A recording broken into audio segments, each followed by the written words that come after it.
Every legendary Pokémon carries within it a kind of gravity, a sense that it arrived in the world differently than everything else around it. There are creatures in these games that exist on the edges of the ordinary, that live in places no trainer should be able to reach, and that carry stories so old even the Pokédex can only offer quiet fragments of the truth. They are not defined by what they do in battle alone, but by what they mean within the world they inhabit. They represent forces older than cities, older than the roads that wind between towns, older than the names that people have given to things. And before you drift off any further, please consider subscribing to join the Cozy Club for more journey like this, and let me know where in the world you are currently watching from tonight. Their names have been spoken in folk tales and recorded in ancient books found in the far corners of fictional regions.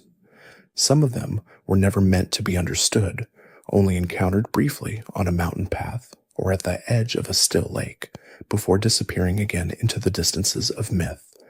These are the legendary Pokémon, and this is what they carry with them into every world they inhabit. The oldest of the legendary Pokémon are the ones that appeared first, before trainers had made sense of the world, before the idea of a journey had taken shape in anyone's imagination. The legendary birds of the Kanto region arrived in that earliest era and established something important about what a legendary Pokémon could be. They were forces of weather, forces of season, creatures whose presence in the sky above a mountain or a sea could change the very air around them simply by existing there. Articuno came first in the pages of the Pokédex, and its nature was entirely inseparable from cold. Its wings were said to be made of ice, not coated in it, not decorated with it, but genuinely formed from ice itself.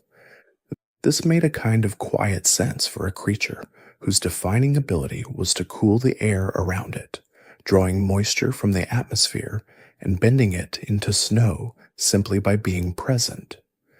The blizzards that surrounded Articuno were not external events that the bird flew through as a passenger. They were things the bird created simply by existing in a place.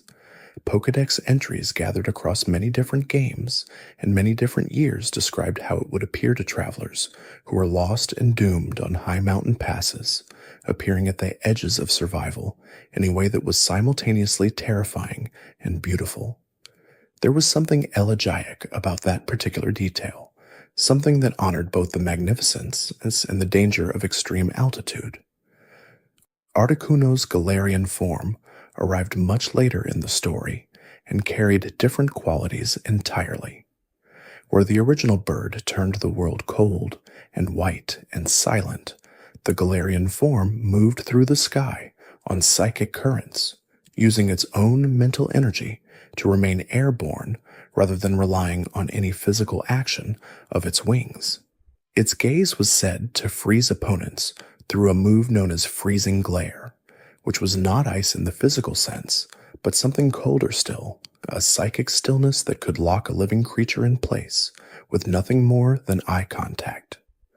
The two forms of the same creature shared the same name and broadly the same silhouette, but they felt like entirely different expressions of the same ancient and frozen idea. Zapdos was considered by many players to be the fan favorites of the three birds, and this affection was not without genuine reason. Where Articuno represented stillness and cold, Zapdos was kinetic and charged, a bird that lived inside thunderclouds and carried the electricity of storms within its very body. It appeared most often in moments when a thundercloud split cleanly in half, emerging from that precise division as though it had always been there, waiting patiently inside the storm for exactly the right moment to become visible to the world below.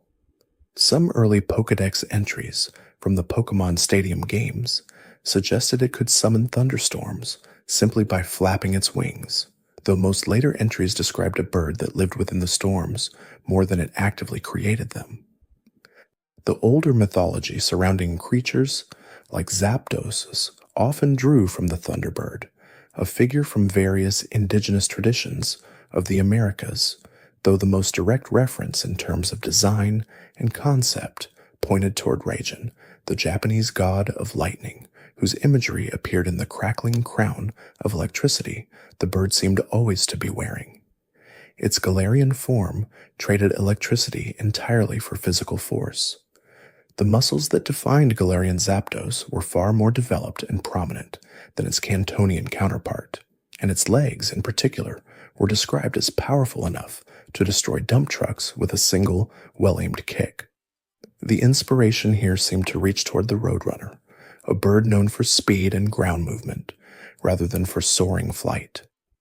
The contrast between the two versions of Zapdos was particularly striking, because both were expressions of tremendous force, but one sent that force outward as lightning, while the other concentrated it inward as pure physical power.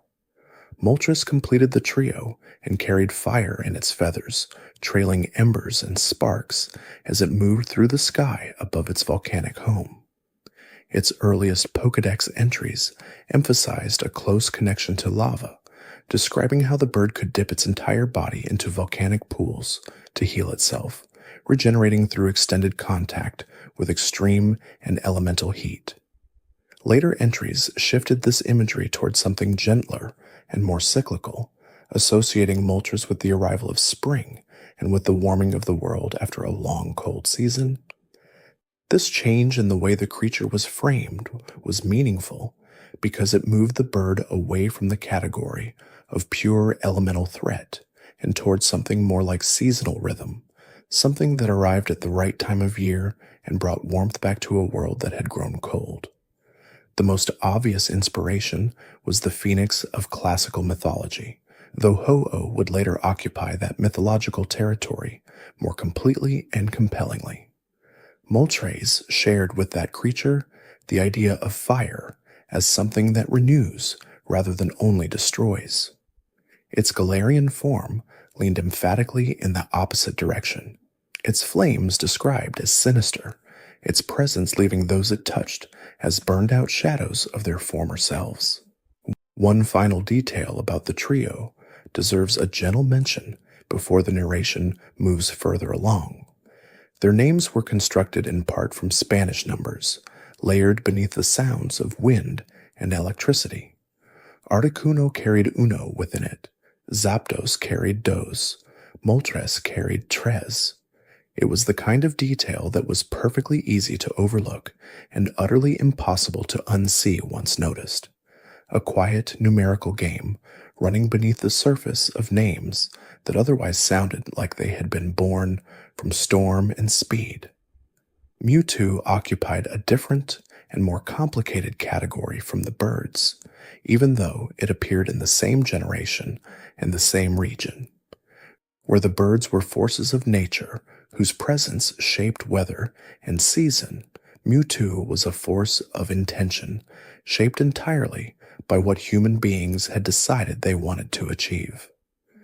It existed because people had pursued the desire for the strongest possible Pokémon with every scientific tool available to them, and it existed as the precise result of that pursuit.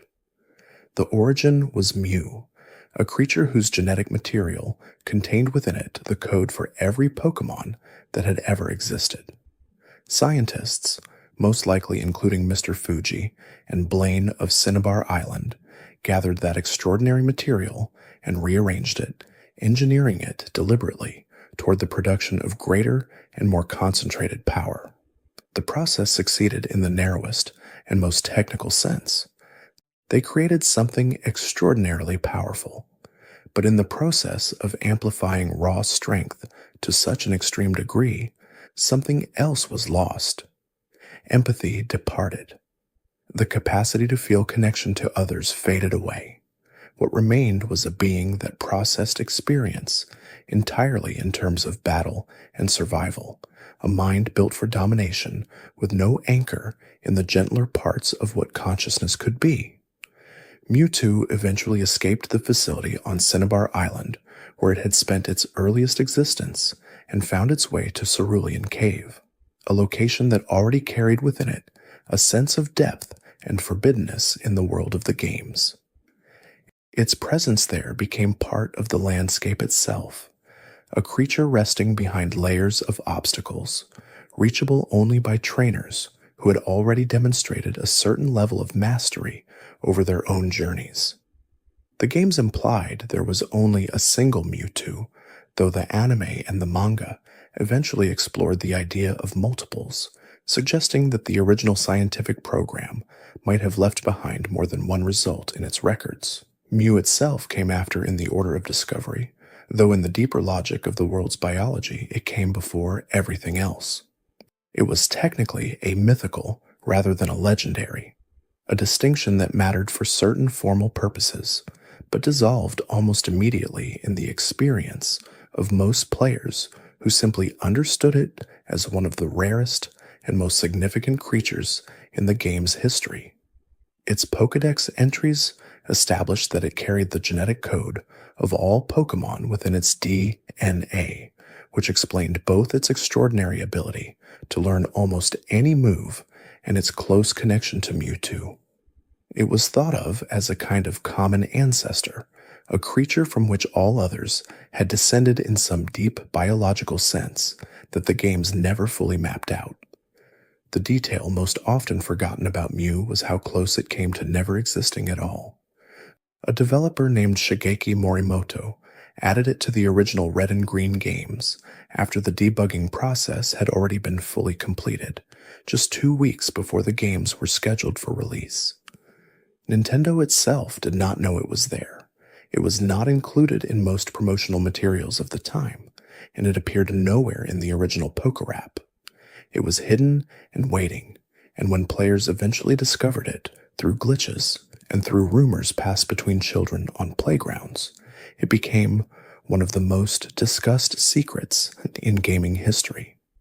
The Johto region came next, and brought with it legendary Pokémon of a different quality and a different mythological register.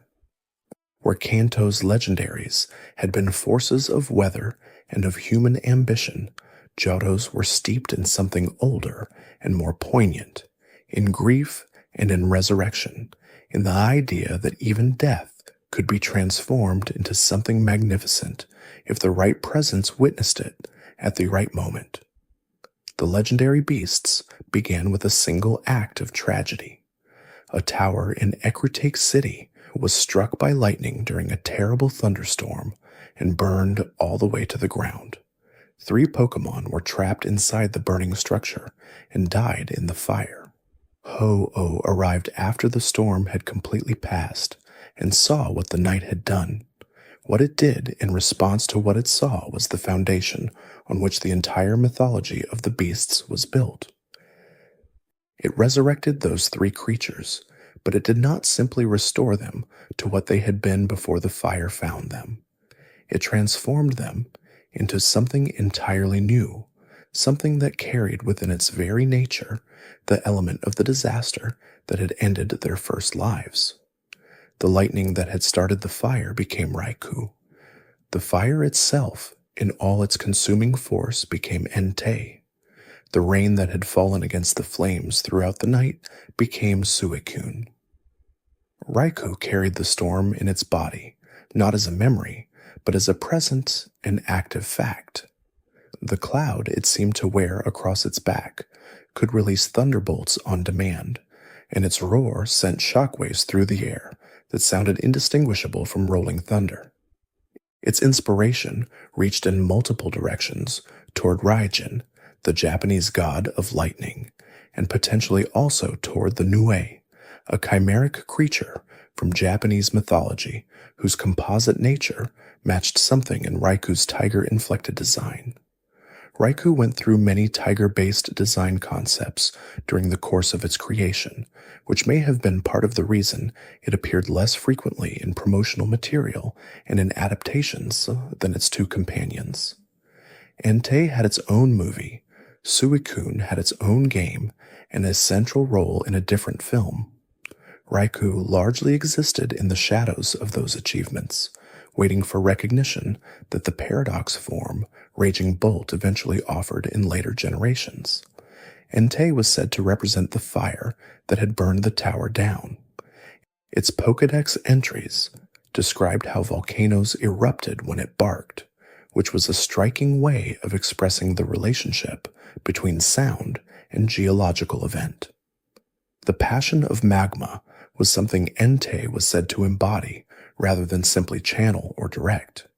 In Japanese mythology, its closest ancestor appeared to be the lion dogs of China, and there was something in its enormous mane and its leonine posture that supported that reading even without any explicit confirmation.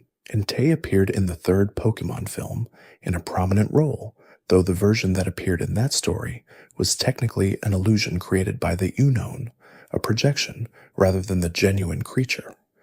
Suicune was the one that lingered longest in the memory of many players who encountered it, the one whose image returned most easily when the region was recalled years later. It was said to be the reincarnation of the northern winds, and it carried the quality of northern wind in every aspect of how it moved and how it looked. That sense of something traveling across a vast landscape at night, graceful and silent and impossible to stop. Its ability to purify water instantly made it something beyond a simple force of nature. It was a healer, a cleansing presence that ran across entire land masses and left things better than it had found them for having passed through. It was popular enough to become the mascot of Pokémon Crystal, a distinction that no other member of a secondary legendary trio has ever been granted.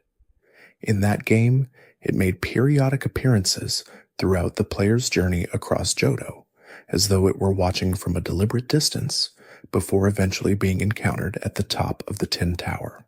Ho-Oh arrived with a presence that felt ancient even by the standards of legendary Pokémon. It had appeared in the very first episode of the Pokémon anime, glimpsed for a single moment at the end of a rainbow by Ash Ketchum at the absolute beginning of his journey, which meant it was technically the first legendary Pokémon any viewer of that series had ever seen, though it would not be catchable in the games for some considerable time after that. Its wings were magnificent, described as shimmering with every color of the rainbow simultaneously, and any person who saw it passing overhead was said to be guaranteed eternal happiness and good fortune simply from the sight.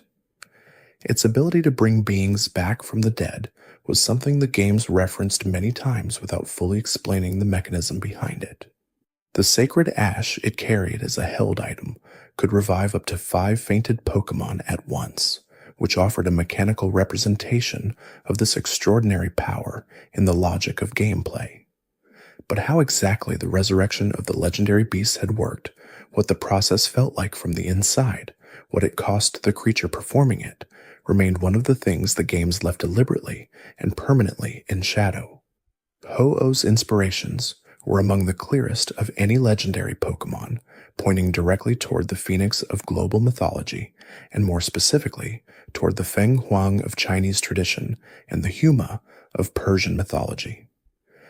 The Huma was particularly resonant because it was considered, above all else, a symbol of fortune and royalty, which aligned with perfect precision with Ho-Oh's promise of eternal happiness to those who managed to witness it from the ground below. Celebi followed and brought something entirely different into the conversation about what a legendary Pokémon could be. It was the first Pokémon with the demonstrated ability to travel freely through time, and it carried that ability gently and without fanfare, appearing not in places of conflict or power, but in quiet forests where grass grew deeper and flowers opened more fully in response to its presence. It only appeared in times of peace, which meant its arrival was itself a kind of signal about the state of the world around it. If Celebi was there, things were calm enough for it to be there.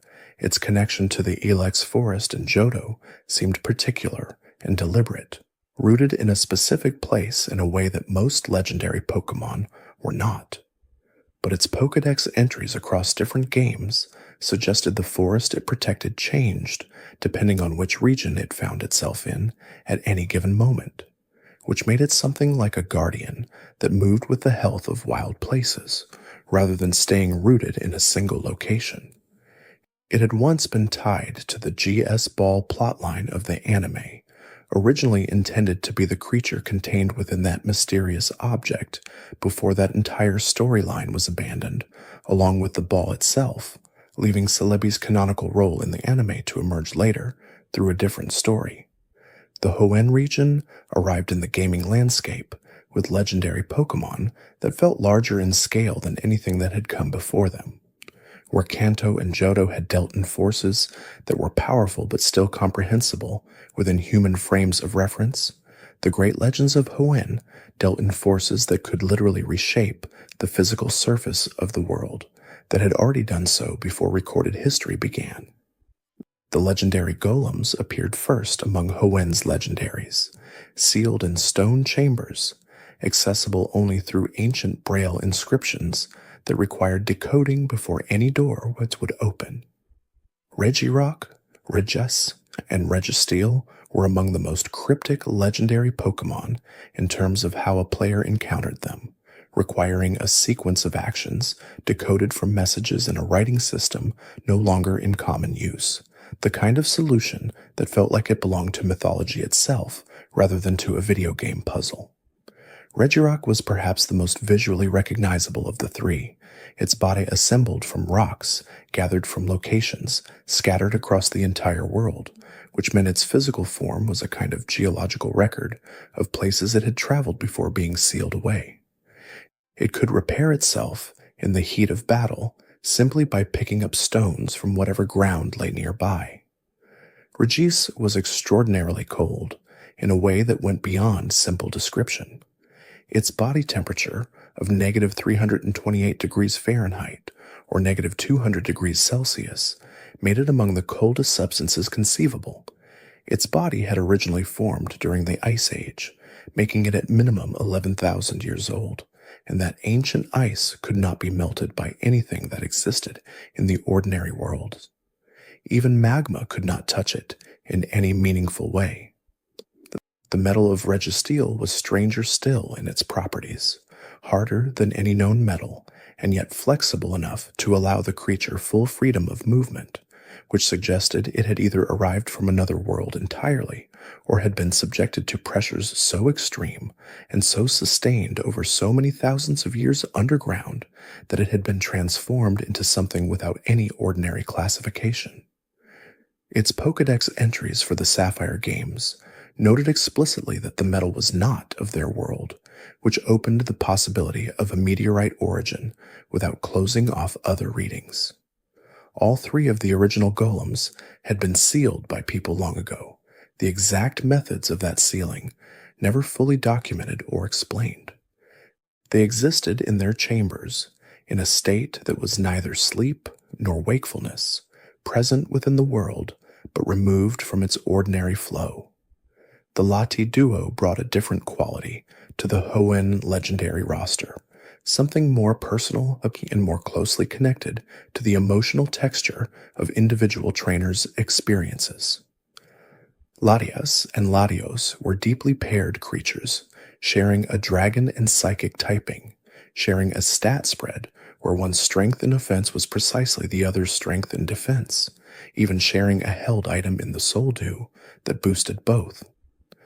Latias was sensitive to the emotions of those around her, able to read feelings with accuracy, and could make herself entirely invisible by controlling the way the down on her body refracted and bent light passing through it.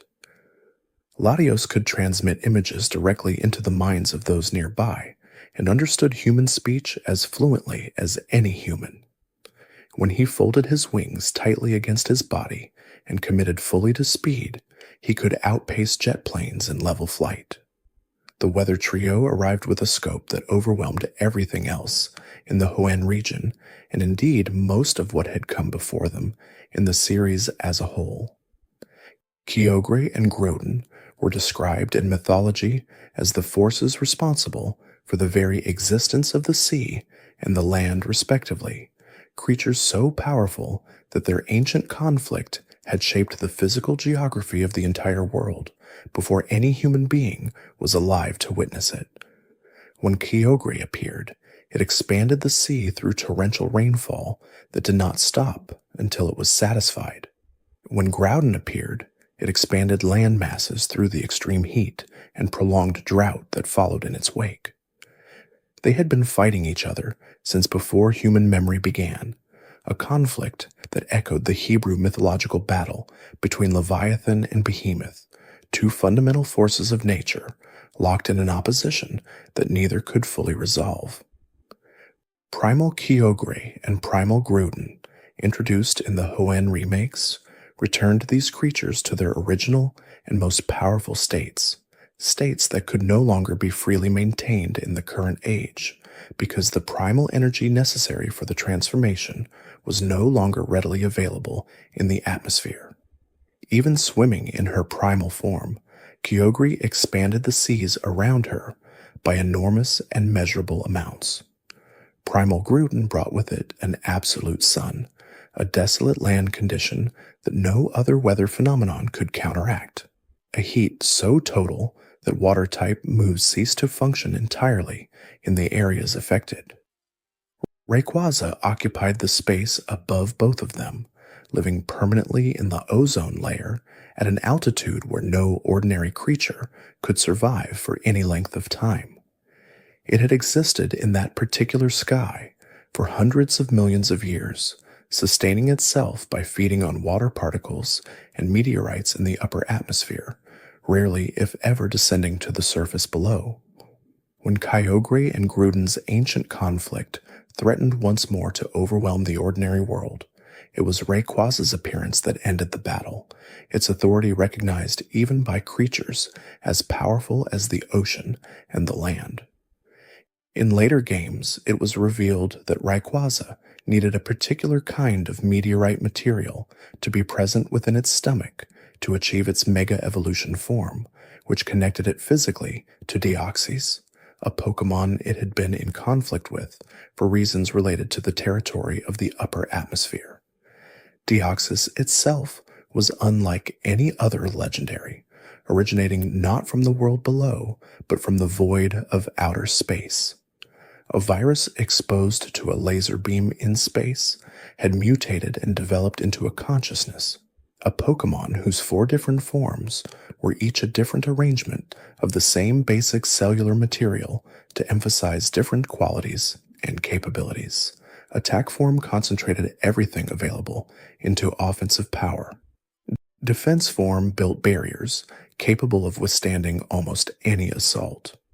Speed form moved faster than almost any other Pokémon in the game at the time of its introduction. Normal form balanced all of these qualities without excelling at any single one. The design drew clearly and directly from the shape of DNA and the double helix, but also from the behavior of viruses, which mutate and adapt far more rapidly and radically than ordinary organisms. The Sinnoh region brought a different kind of scale entirely, a philosophical and cosmological depth that made its legendary Pokémon feel less like forces of nature and more like the architecture of reality itself. Sinnoh asked questions about where the universe had come from and what governed its most fundamental properties, and it answered those questions through the existence of specific creatures. The Lake Guardians were small in physical size and strange in design, each one representing a different quality of consciousness as it had first been given to living beings. Uxie gave people the ability to solve problems when it first flew, carrying within its presence the accumulated weight of knowledge. It had the ability to erase the memories of those who made eye contact with it or those who behaved badly in its presence. Mesprit gave people the ability to feel joy and sadness when it first flew, establishing the emotional dimension of awareness in the world. Azelf gave people determination and willpower when it first flew, completing a triad of knowing, feeling, and choosing that together describe the full internal structure of a conscious mind. The creation trio arrived from a scale so different from the Lake Guardians that simply listing them in the same sentence felt slightly misaligned, though both groups were part of the same mythological structure. Dialga had been created to govern time. It had been made to serve that specific function, and as long as its heart continued to beat, time continued to flow in the world. Palkia governed space. Its breath had the effect of stabilizing the very fabric of dimensions, and its complete command over space allowed it to travel from any one location to any other without constraint or delay. Giratina had been created to govern antimatter, the excluded and inverted category of matter that was the precise opposite of everything that made up the ordinary universe. Its nature proved more violent than the other two, and Arceus banished it to the distortion world for that violence. Yet when Cyrus threatened to unmake reality entirely, it was Giratina that intervened and stopped him, pulling both Dialga and Palkia free from his manipulation before taking Cyrus himself back into the distortion world. This single intervention recontextualized everything assumed about Giratina's nature. A creature banished for violence had acted to protect the universe it had been exiled from. Giratina's design held a hidden detail that only revealed itself upon careful examination. Its body parts, in both its altered and its origin forms, were arranged to express the number 666. In altered form, it had 6 legs, 6 spikes on its wings, and 6 protrusions on its neck. In origin form, it had 6 wings, 6 spikes along its body, and 6 neck structures. Whether this was fully intentional in the original design, or whether it accumulated through the iterative process of creation, was never officially confirmed, but the consistency across both forms made it very difficult to dismiss as pure coincidence. Heatran existed entirely outside any formal legendary grouping or pairing. It simply dwelled in volcanic caves, digging with its cross-shaped claws, a creature whose existence sprang from the magma within Mount Coronet, rather than from any deliberate act of cosmic creation. Legends Arceus confirmed it had formed from that magma, which offered at least an origin, if not a purpose beyond simply existing in those volcanic depths. It was a standalone legendary in the truest possible sense, sharing no formal connection to any duo or trio present in the world because the physical and geological conditions for its existence had been met. Regigigas was the original creator of the 3 Hoenn golems, a being so powerful that it had once towed entire continents across the surface of the world using enormous lengths of rope. The slow start ability that made it so frustrating to use in competitive play was a deliberate in-game representation of a narrative constraint, the ceiling that people had imposed on it after growing afraid of what it could do if left to act freely. Its inspirations reached toward golems from Hebrew mythology, toward the titans of Greek tradition, and the manner in which they were sealed away after a war for the cosmos, and toward Omitsunu from Kunibiki mythology, a specific demigod known above all else for the ability to move large pieces of land. Cresselia belonged entirely to the moon, found on Full Moon Island, though it represented not the full moon of its location, but the crescent, the earliest and most delicate sliver of returning light after darkness. People who held its feathers were said to be guaranteed joyful dreams, which placed it in direct and intentional opposition to Darkrai, the other half of the moon's shadow-facing relationship. Darkrai was not an evil Pokémon, despite its extremely dark design and its dark typing. It caused nightmares not from malice, but from the simple nature of its own existence. Its close presence generated bad dreams in any sleeping creature nearby as an automatic form of self-defense rather than as intentional harm. The inspiration for Darkrai pointed most directly toward Noknitsa, a spirit from Slavic folklore said to torment children in their sleep while slowly draining their life energy. Arceus waited at the conclusion of all of this. The creator of the universe, the one that had existed before everything else had any existence to speak of. In the mythology as the games and legends Arceus presented it, there had been nothing. Then there had been an egg from which Arceus had hatched into a universe it would then go on to make. With its 1,000 arms, it had shaped the dimensions of existence, creating the creation trio to govern time and space and antimatter as its first and most fundamental act. After that work was complete, it had rested, entering a deep slumber in the Hall of Origin above Spear Pillar, allowing the universe it had built to flourish on its own terms. The Unovan region turned away from natural forces and cosmic scales and asked a different kind of question. It asked what happened when ideas themselves became powerful enough to divide a world. The legendary Pokémon of Unovan emerged from a philosophical disagreement that had started between two brothers and grown into something that altered the fundamental structure of reality. The single dragon had once been whole.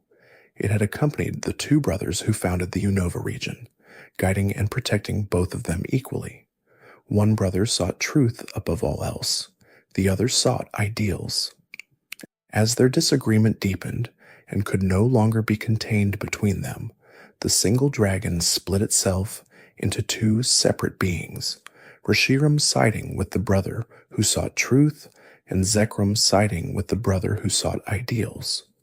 Reshiram embodied the yang side of the Taoist yin-yang symbol, its fire said to burn those who rejected truth without mercy.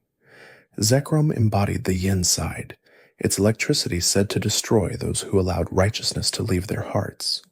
A third creature, Kyurem, occupied the conceptual space between the two, representing Uji, the state of ultimate nothingness that preceded the division of yin and yang.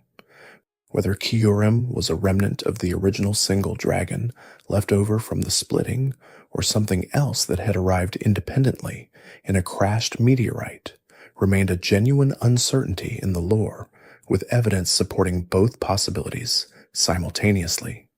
Kyurem had the ability to fuse with either Reshiram or Zekrom through the use of the DNA splicers, becoming black Kyurem or white Kyurem in each case, gaining the signature moves of the fused creature without changing its fundamental typing in either direction, which surprised many players who expected the fusion to alter what it was at its core.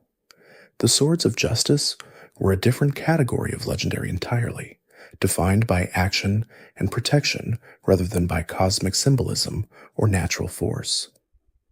Paldean had a heart of steel and the calm authority to make almost any Pokémon obey it through the iron quality of its gaze. It was a natural leader, never raising its voice and never needing to. Terrakion was powerful enough to break through walls without meaningful resistance and protected Pokémon whose homes had been destroyed in the conflicts between humans. Verishian moved with extraordinary speed, able to confuse opponents entirely through the swiftness of its movements before they could properly track it. Their individual inspirations pointed toward specific characters, from the Three Musketeers, Paldean toward Athos, Terrakion toward Porthos, Verishian toward Aramis. Keldeo was not born into the group, but was taken in and taught how to fight, learning from the three until its own strength surpassed them.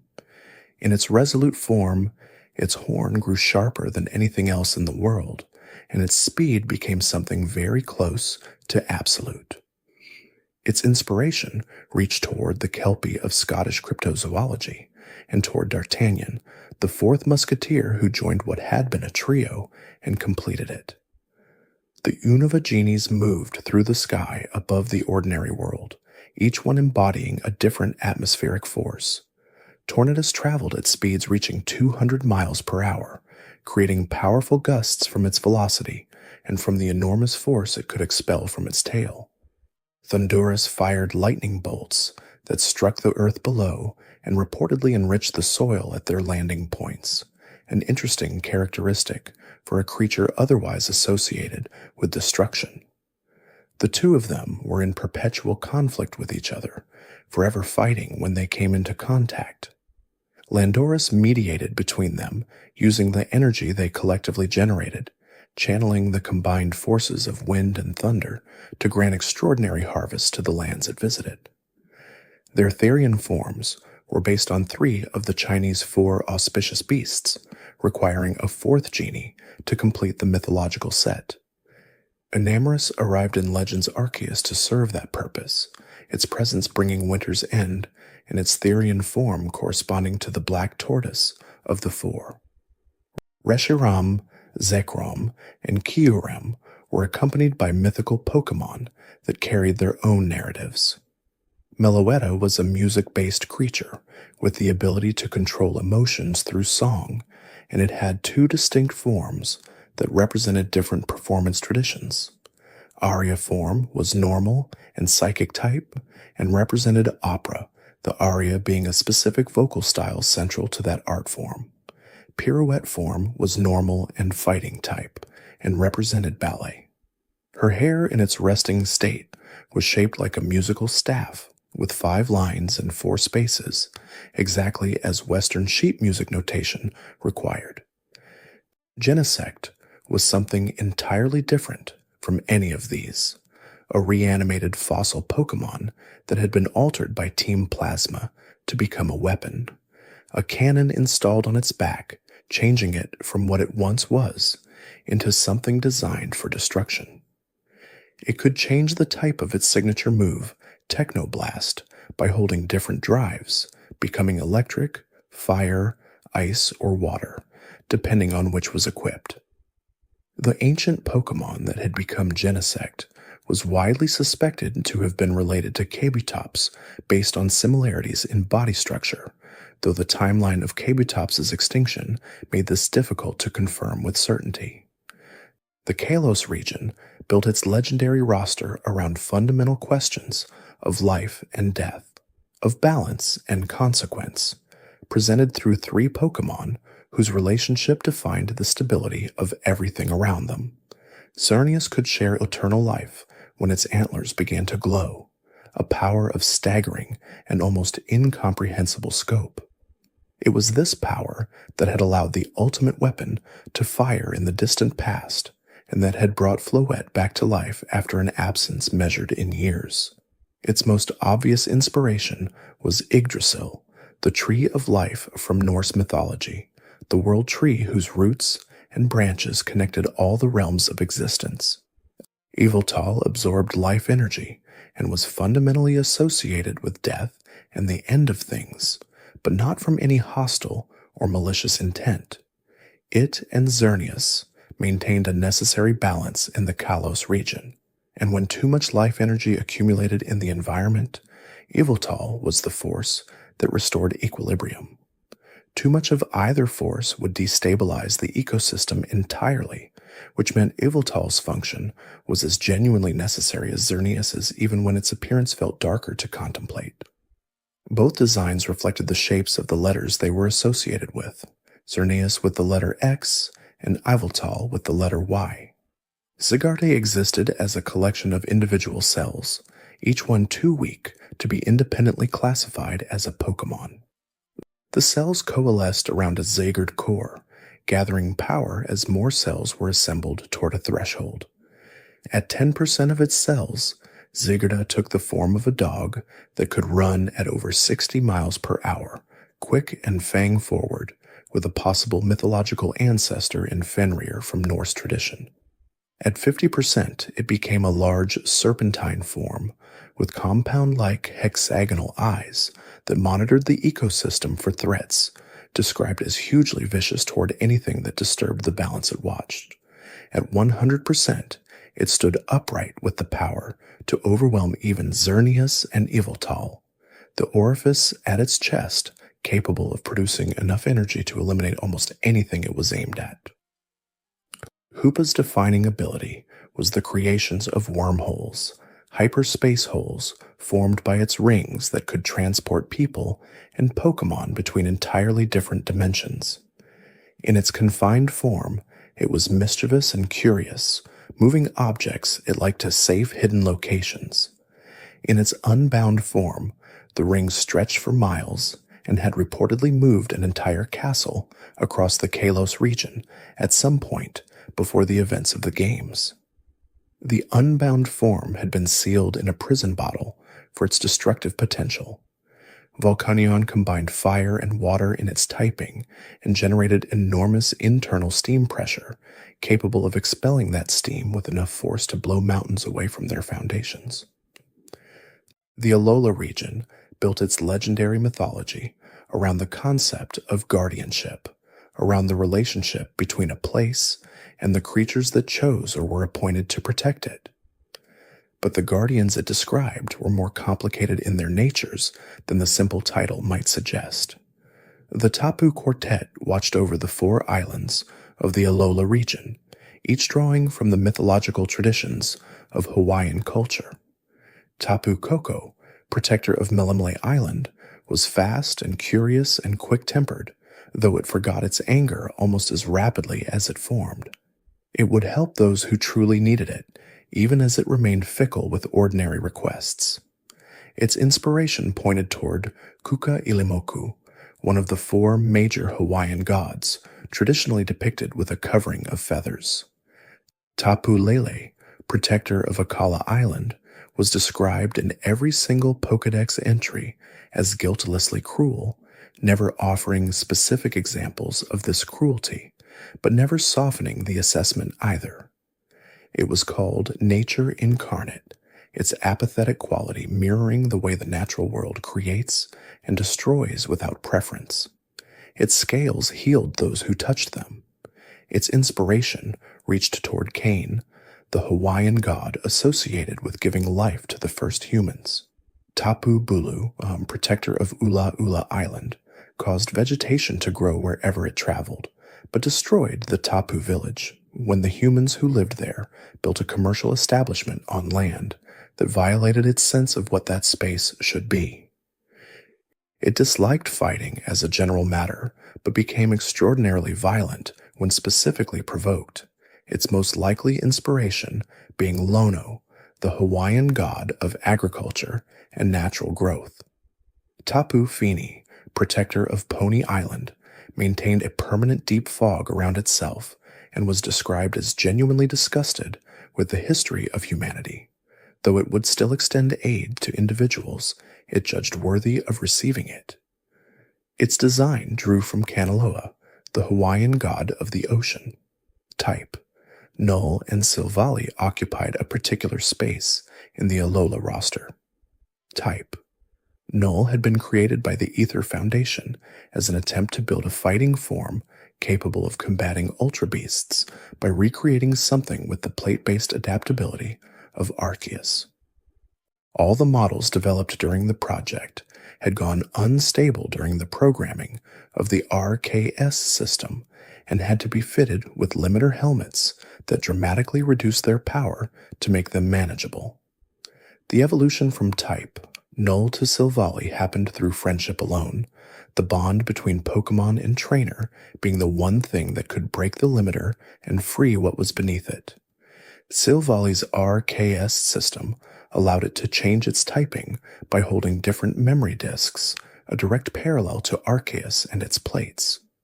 Cosmog drifted on the lightest breezes, carried from place to place by air currents. Its body was too weightless to resist. It was known to the people of Alola as the child of the stars. At a certain level, it hardened into Cosmoem, a chrysalis form that absorbed starlight and cosmic dust to fuel the next transformation. From there, it became either Solgaleo or Lunala. Solgaleo embodied sunlight so thoroughly that it did not merely radiate light, but was made entirely of it, its body a continuous emission of brightness that could make even the deepest midnight feel like full daylight. Lunala absorbed light rather than generating it, creating the total darkness of a new moon, even in the brightest part of a day, and yet was also, like Solgaleo, made entirely of light in its fundamental composition. Necrozma had once been something the games described with particular care. It had existed as a benevolent being, the god of ultraspace in practical terms, traveling from world to world and blessing each with the light that its body generated in enormous quantities. When it arrived in Ultramegalopolis, the inhabitants recognized what it could provide and captured it, attempting to harvest its light energy by force. The process permanently and catastrophically injured it, causing it to leak light constantly and exist in unending pain from that moment forward. In that pain, it had taken all the light from Ultramegalopolis and then moved from world to world, desperately seeking more, not from malice but from the overwhelming need to restore its own wholeness.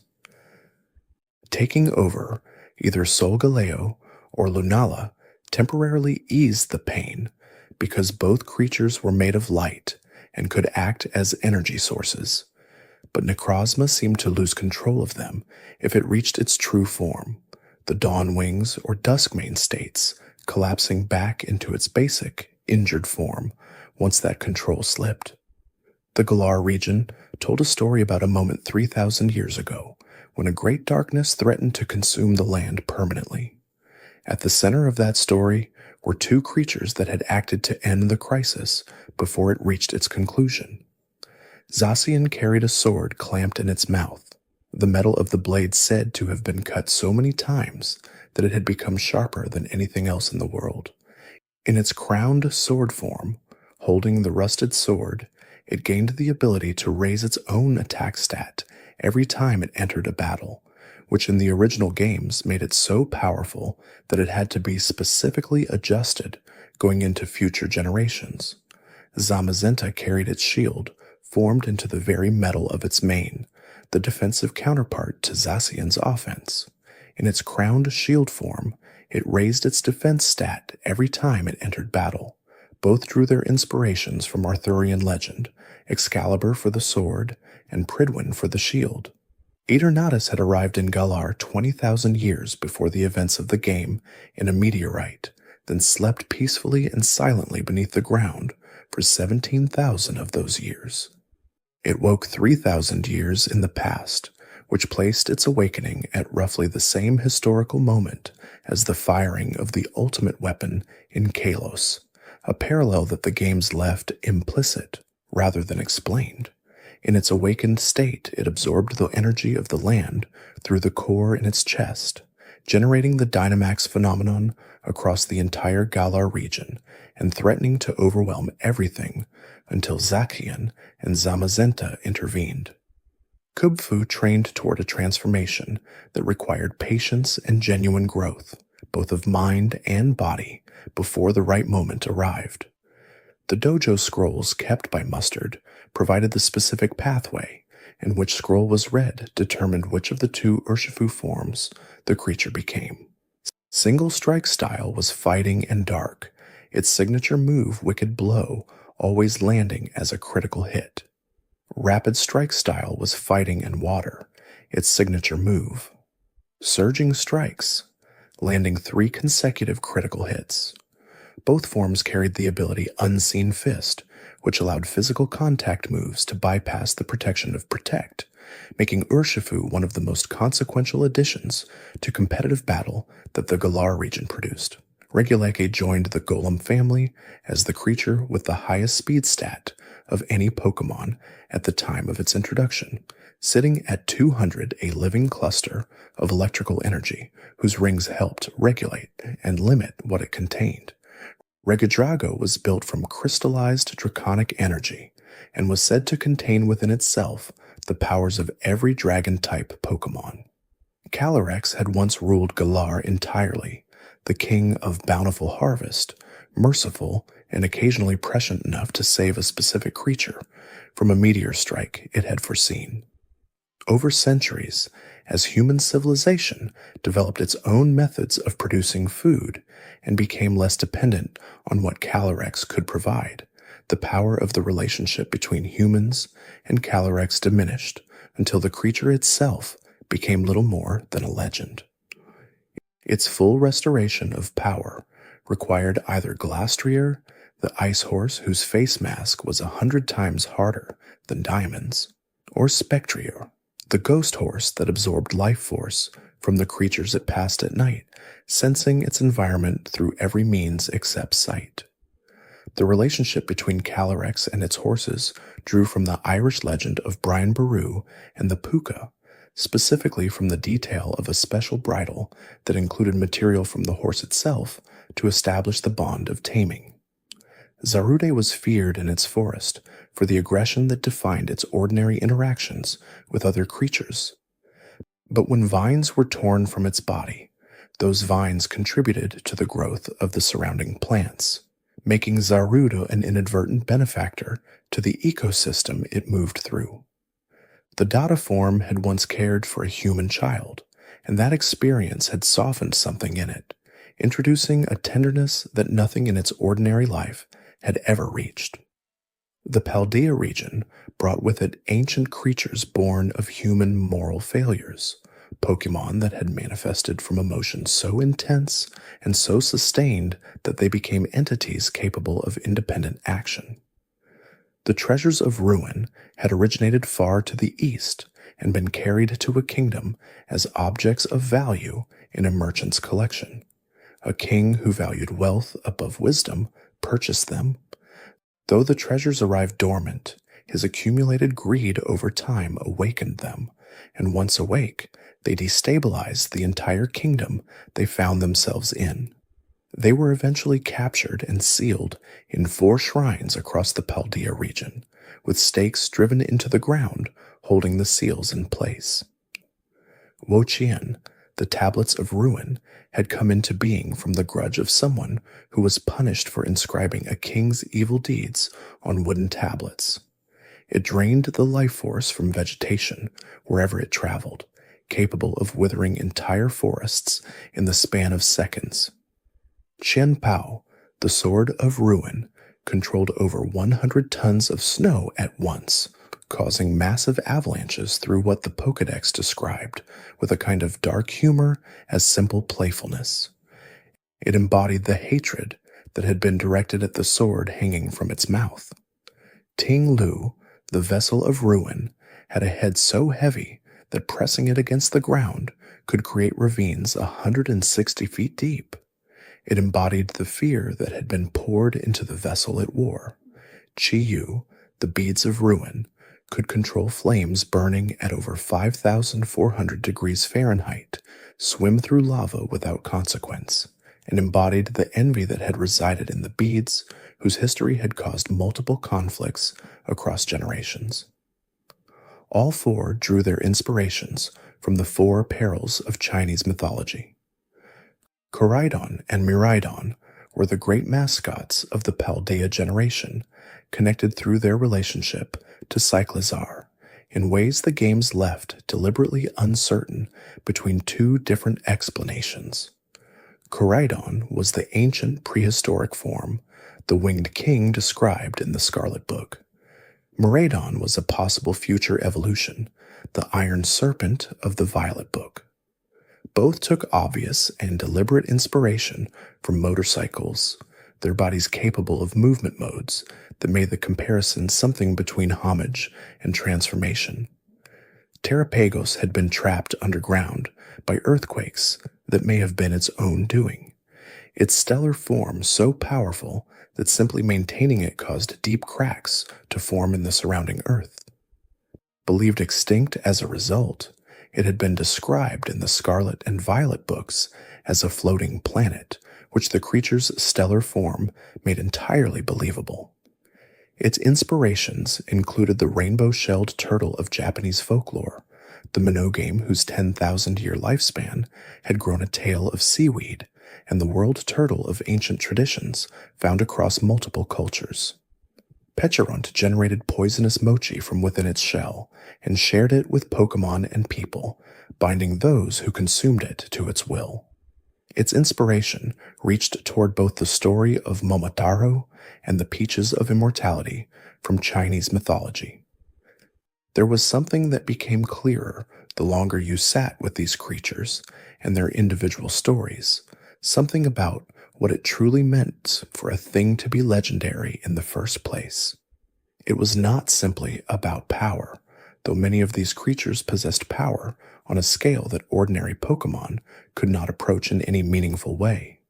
It was not simply about rarity, though encountering them often required traveling to places far removed from the ordinary paths of any journey.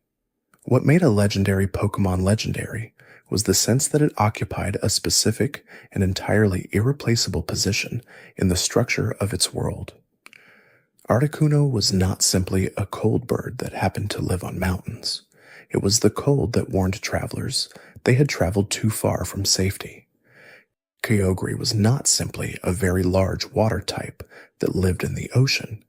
It was the force that had created the conditions necessary for the sea to have any existence at all. Arceus was not simply the most powerful Pokémons in any game's statistics. It was the frame within which all the other stories were already taking place before you arrived. Each legendary existed at a particular intersection, somewhere between a natural phenomenon and a mythological tradition, between a specific culture's understanding of the world and the universal human desire to give enormous and incomprehensible forces a face and a name that could be said aloud. Raikou was the lightning that Raijin commanded. Ho-Oh was the phoenix that returned warmth to frozen places when spring came.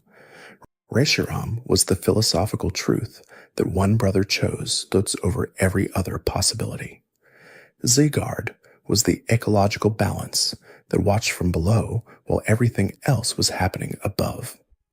This intersection was never accidental. The designers who built each legendary Pokémon worked from specific source material, from specific stories and deities and natural phenomena and historical traditions, and then transformed that material through a careful process of artistic interpretation until what remained felt like neither a direct copy of its source nor a complete departure from it. The best ones occupied a space where you could look at them and feel the myth they came from without needing to know it explicitly, where the design itself communicated something about the quality of the force being given form. Giratina communicated antimatter, the strange, excluded category, the thing that can only be properly understood in relation to what it is not. Its exile communicated something about what happens to forces that are too extreme, even for a universe that already contains extremity in many forms. Necrozma communicated tragedy in a way that few legendary Pokémon had reached before, not through violence or through raw power alone, but through injury, through the specific and sustained agony of something once beautiful being permanently damaged and then spending its entire remaining existence trying to recover what was lost. Calyrex communicated the quiet melancholy of being forgotten, of having been essential to a civilization and then becoming merely a story that fewer and fewer people remembered to tell. And then it communicated something about what restoration might look like, about the possibility of recovering relevance and strength through relationship rather than through force or through time alone. The water around a legendary Pokémon's encounter location was always still in a particular way. Not simply calm from an absence of wind, but calm in the way that things become calm when they have been undisturbed long enough that the stillness itself becomes a quality of the place. The caves where the original golems waited in their sealed chambers had that quality, a silence that came from years without any disturbance having accumulated into something that felt almost solid. The deep ocean trenches, where Kyogre rested between its conflicts with the land, had it too, that sense of time accumulated in darkness. The lakes of Sinnoh carried it as well. Each one sat at the edge of a different landscape, reflecting the sky above, with an accuracy that made the surface feel less like water and more like a record of what had happened above it. When you stood at the edge of Valor Lake, or Verity Lake, or Acuity Lake, and looked at the reflection of the sky, there was something about the quality of that image that made the idea of knowledge or emotion or willpower feel tangible in a way that abstraction alone could not achieve. This was what legendary Pokémon did to the landscapes they inhabited. They made those landscapes mean something more than they would have meant without the creatures present. A cave was just a cave until something exceptional made it a home. A lake was just a lake until a guardian of consciousness chose to rest beneath its surface. The stories of legendary Pokémon across all regions and all generations share something beneath their differences. They are all stories about presence, about what it means for a thing of enormous significance to exist in a world and to have existed in that world before the world had any way of understanding what it was encountering. Articuno existed before any Pokédex could classify it. Ho-Oh existed before anyone knew that watching a Pokémon on a rooftop at the end of a rainbow could be the beginning of something. Arceus existed before existence itself had any other contents. And in each case, the creature's significance was not diminished by the fact that it arrived before anyone was ready to receive it. If anything, that arrival before readiness was part of what made each of them legendary, the way their presence in the world created the conditions for something to eventually understand them, rather than waiting until those conditions existed first. There is a particular kind of attention that legendary Pokémon invite, one that is different from the attention a trainer gives to a Pokémon they raise from an egg or find wandering on an early route. With an ordinary Pokémon, the relationship builds through repetition, through battles and care, and the accumulation of shared experience. With a legendary Pokémon, the relationship is different from the beginning. You approach it knowing it has been somewhere, done something, meant something, long before you arrived with a Pokeball and the ambition to add it to your party. This prior existence is always present in the encounter. When you climb to the summit of Snow Point Temple in Sinnoh and find Regigigas sealed away in its slowest form, you are not finding a Pokémon that has been waiting for you. You are intruding briefly on a creature that has been in the midst of a very long sleep, and that sleep is not diminished or ended by your arrival. You simply become, for a moment, part of the frame around it. Regigigas had moved entire continents. The ropes it had used to do this were not metaphorical.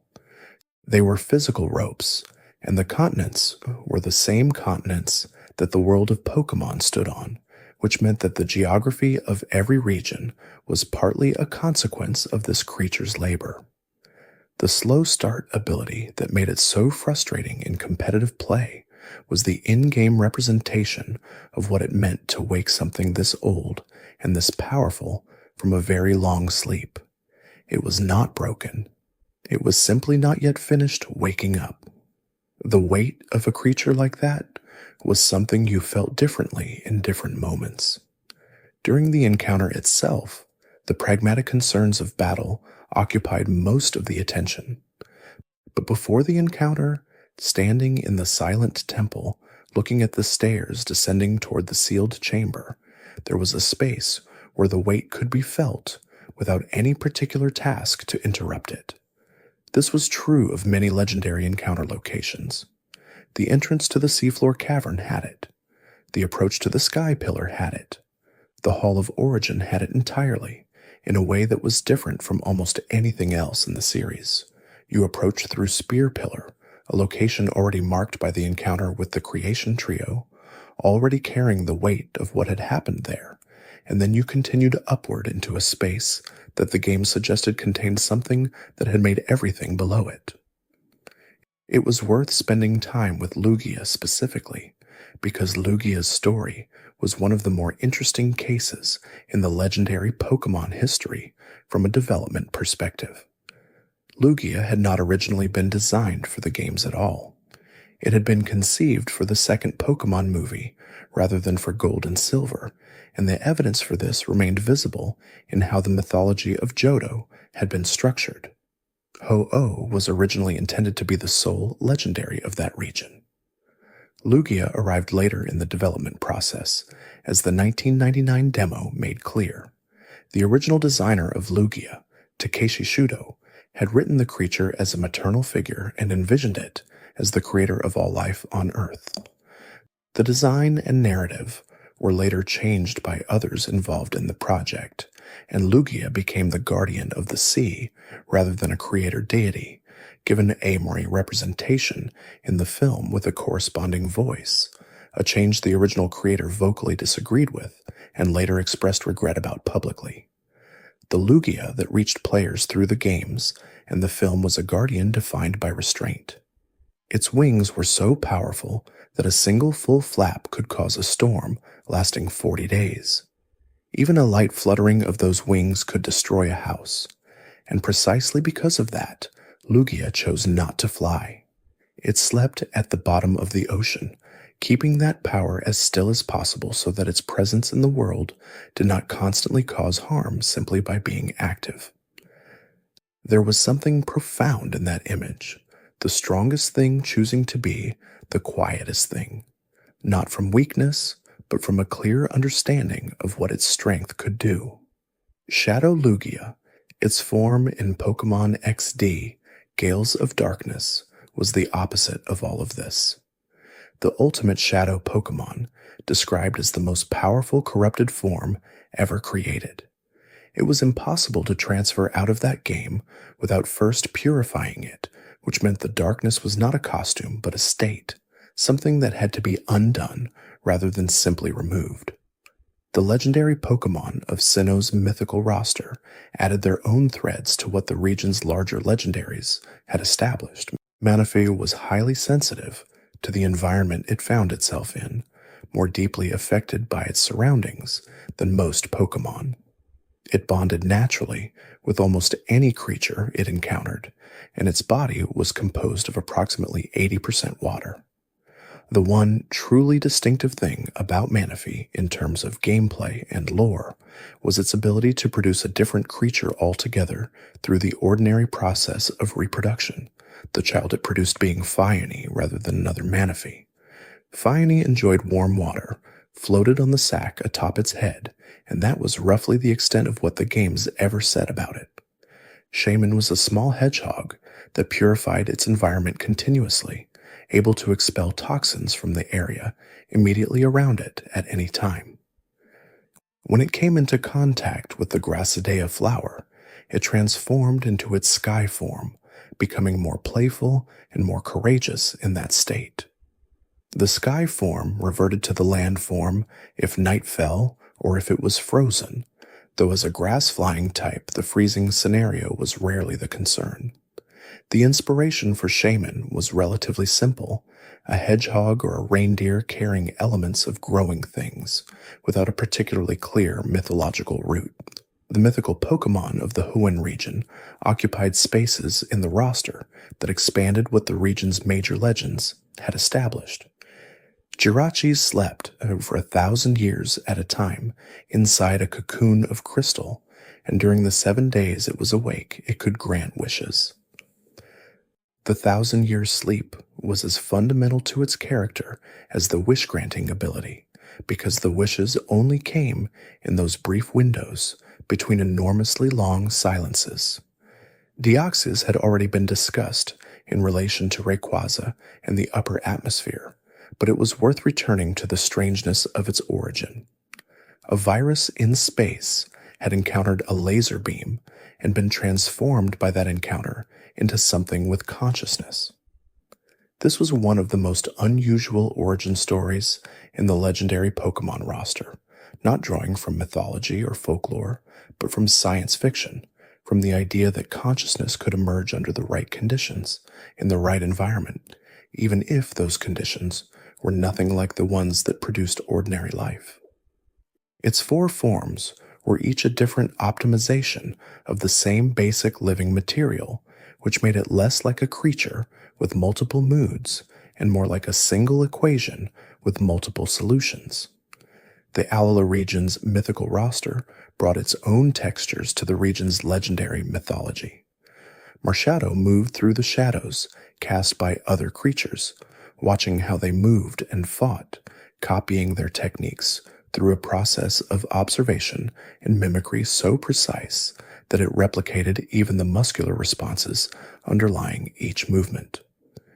It was competitive by nature, hiding in shadows and assessing what it saw there before emerging. Its inspiration drew from shadow demons and shadow spirits from various cultural traditions, creatures that existed at the boundary between the visible world and the dark spaces it produced. Zeraora moved too quickly for most opponents to track, electrifying its claws with such intensity that the contact created extraordinary damage. It was inspired by similar sources to Raikou, which made 3 Electric Cat legendary Pokémon across different generations, each one a variation, on a theme of lightning given feline form. Magarna had been built 500 years before the events of the games it appeared in, which meant it had been waiting a very long time for the world around it to catch up to whatever purpose it had been made to serve. The soul heart within it was an artificial soul that gave it the ability to understand human speech and genuinely feel emotions. Meltan and Melmetal stood apart from most mythical Pokémon in the simple fact of their evolution, the only mythical capable of evolving into a different form. Meltan sustained itself by eating and dissolving metal, and they lived in groups initially until one individual grew stronger than the rest and absorbed all the others to become Melmetal. At the end of Melmetal's lifespan, it would rust and fall apart, its body returning to the world as new Meltan, a complete life cycle that was circular in a way few legendary creatures' lives were shown to be. The mythical Pokémon of the Galar region and beyond continued to expand the roster in ways that added texture to regions whose main legendaries had already established strong thematic identities. Zarude was aggressive and territorial, feared by most creatures in the forests it inhabited, its vines contributing to forest growth even when torn away by conflict. The Zarudadata form introduced a narrative dimension that changed how the creature could be understood, the experience of caring for a human child having introduced something gentle into a creature otherwise defined by aggression. It suggested that legendary and mythical Pokémon were not static in character any more than they were static in form, that experience could reach even into creatures this ancient and this powerful and change something in them. There were certain moments in legendary Pokémon mythology that the games kept returning to across different games and different generations, as though there were something in those moments that required multiple approaches before it could be fully understood. The idea of a creature of enormous power choosing restraint appeared in Lugia sleeping at the ocean floor, in Regigigas sealed in a slow form by its own history, in Arceus resting after the work of creation was finished. The idea of something powerful being injured or diminished appeared in Necrozma's constant leaking of light, in Calyrex losing the belief of the people it had once sustained, in Type, Null sealed inside its limiter helmet. The idea of resurrection and transformation appeared in Ho-Oh and the legendary beasts, in Zygarde assembling itself cell by cell in the way Meltan and Melmetal moved through their circular life. These themes recurred not because the designers lacked imagination, but because they were genuinely inexhaustible. Each generation found new ways to express the idea of power and restraint, of injury and recovery, of death and renewal. The legendary Pokémon became a way for the series to explore these ideas without needing to resolve them. There was no final answer to the question of what it meant for something as powerful as Arceus to sleep. There was no single image that captured the full quality of Necrozma's pain. There was no conclusion to what the legendary beasts had carried with them since Ho-Oh found them in the ashes of the burned tower. The encounters themselves were worth thinking about as experiences, separate from the lore that surrounded them. Walking through the maze of the magma hideout in Hoenn to reach Gruden, climbing Mount Coronet through the Snow Point side to reach the peak of Spear Pillar, solving the ancient puzzle of the Regis's sealed doors in the remote corners of the region, each one requiring a different specific action decoded from Braille. These were not simply sections of a game to be completed and left behind. They were experiences shaped to create a specific feeling, a sense that the approach mattered as much as the arrival. The ascent of Mount Coronet in particular was one of the most sustained legendary encounter approaches in the series, requiring the players to climb through multiple levels of an enormous mountain, through snowstorms and rocky passes and cavernous underground chambers before reaching Spear Pillar at the summit. The player had fought through the entire antagonist organization by that point, had solved the mysteries of the region's mythology through hours of conversation and exploration, and arrived at the top already knowing what the stakes were. The encounter with Dialga or Palkia was the culmination of all of that, the moment when everything the game had been building toward became immediate and present. The encounter with Giratina in the Distortion world was different in quality, because the player arrived there through an entirely different kind of journey, not through physical ascent, but through having been pulled into a space that operated by different rules than the ordinary world. The platforms that needed to be crossed in specific orders, the gravity that functioned sideways or in reverse, the visual language of a place that was the negative of the world the player had just left.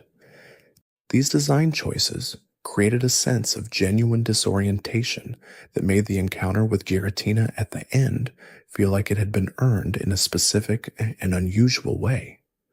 The legendary birds of Kanto had been the beginning of all of this, and their simplicity was in its own way a profound thing. 3 birds, 3 types of weather, 3 seasons made visible. There was a clarity to that concept that allowed it to carry enormous weight without requiring elaborate explanation. You did not need to know anything about the mythology they drew from to understand what they were. The cold bird was cold, the electric bird was electric, the fire bird was fire.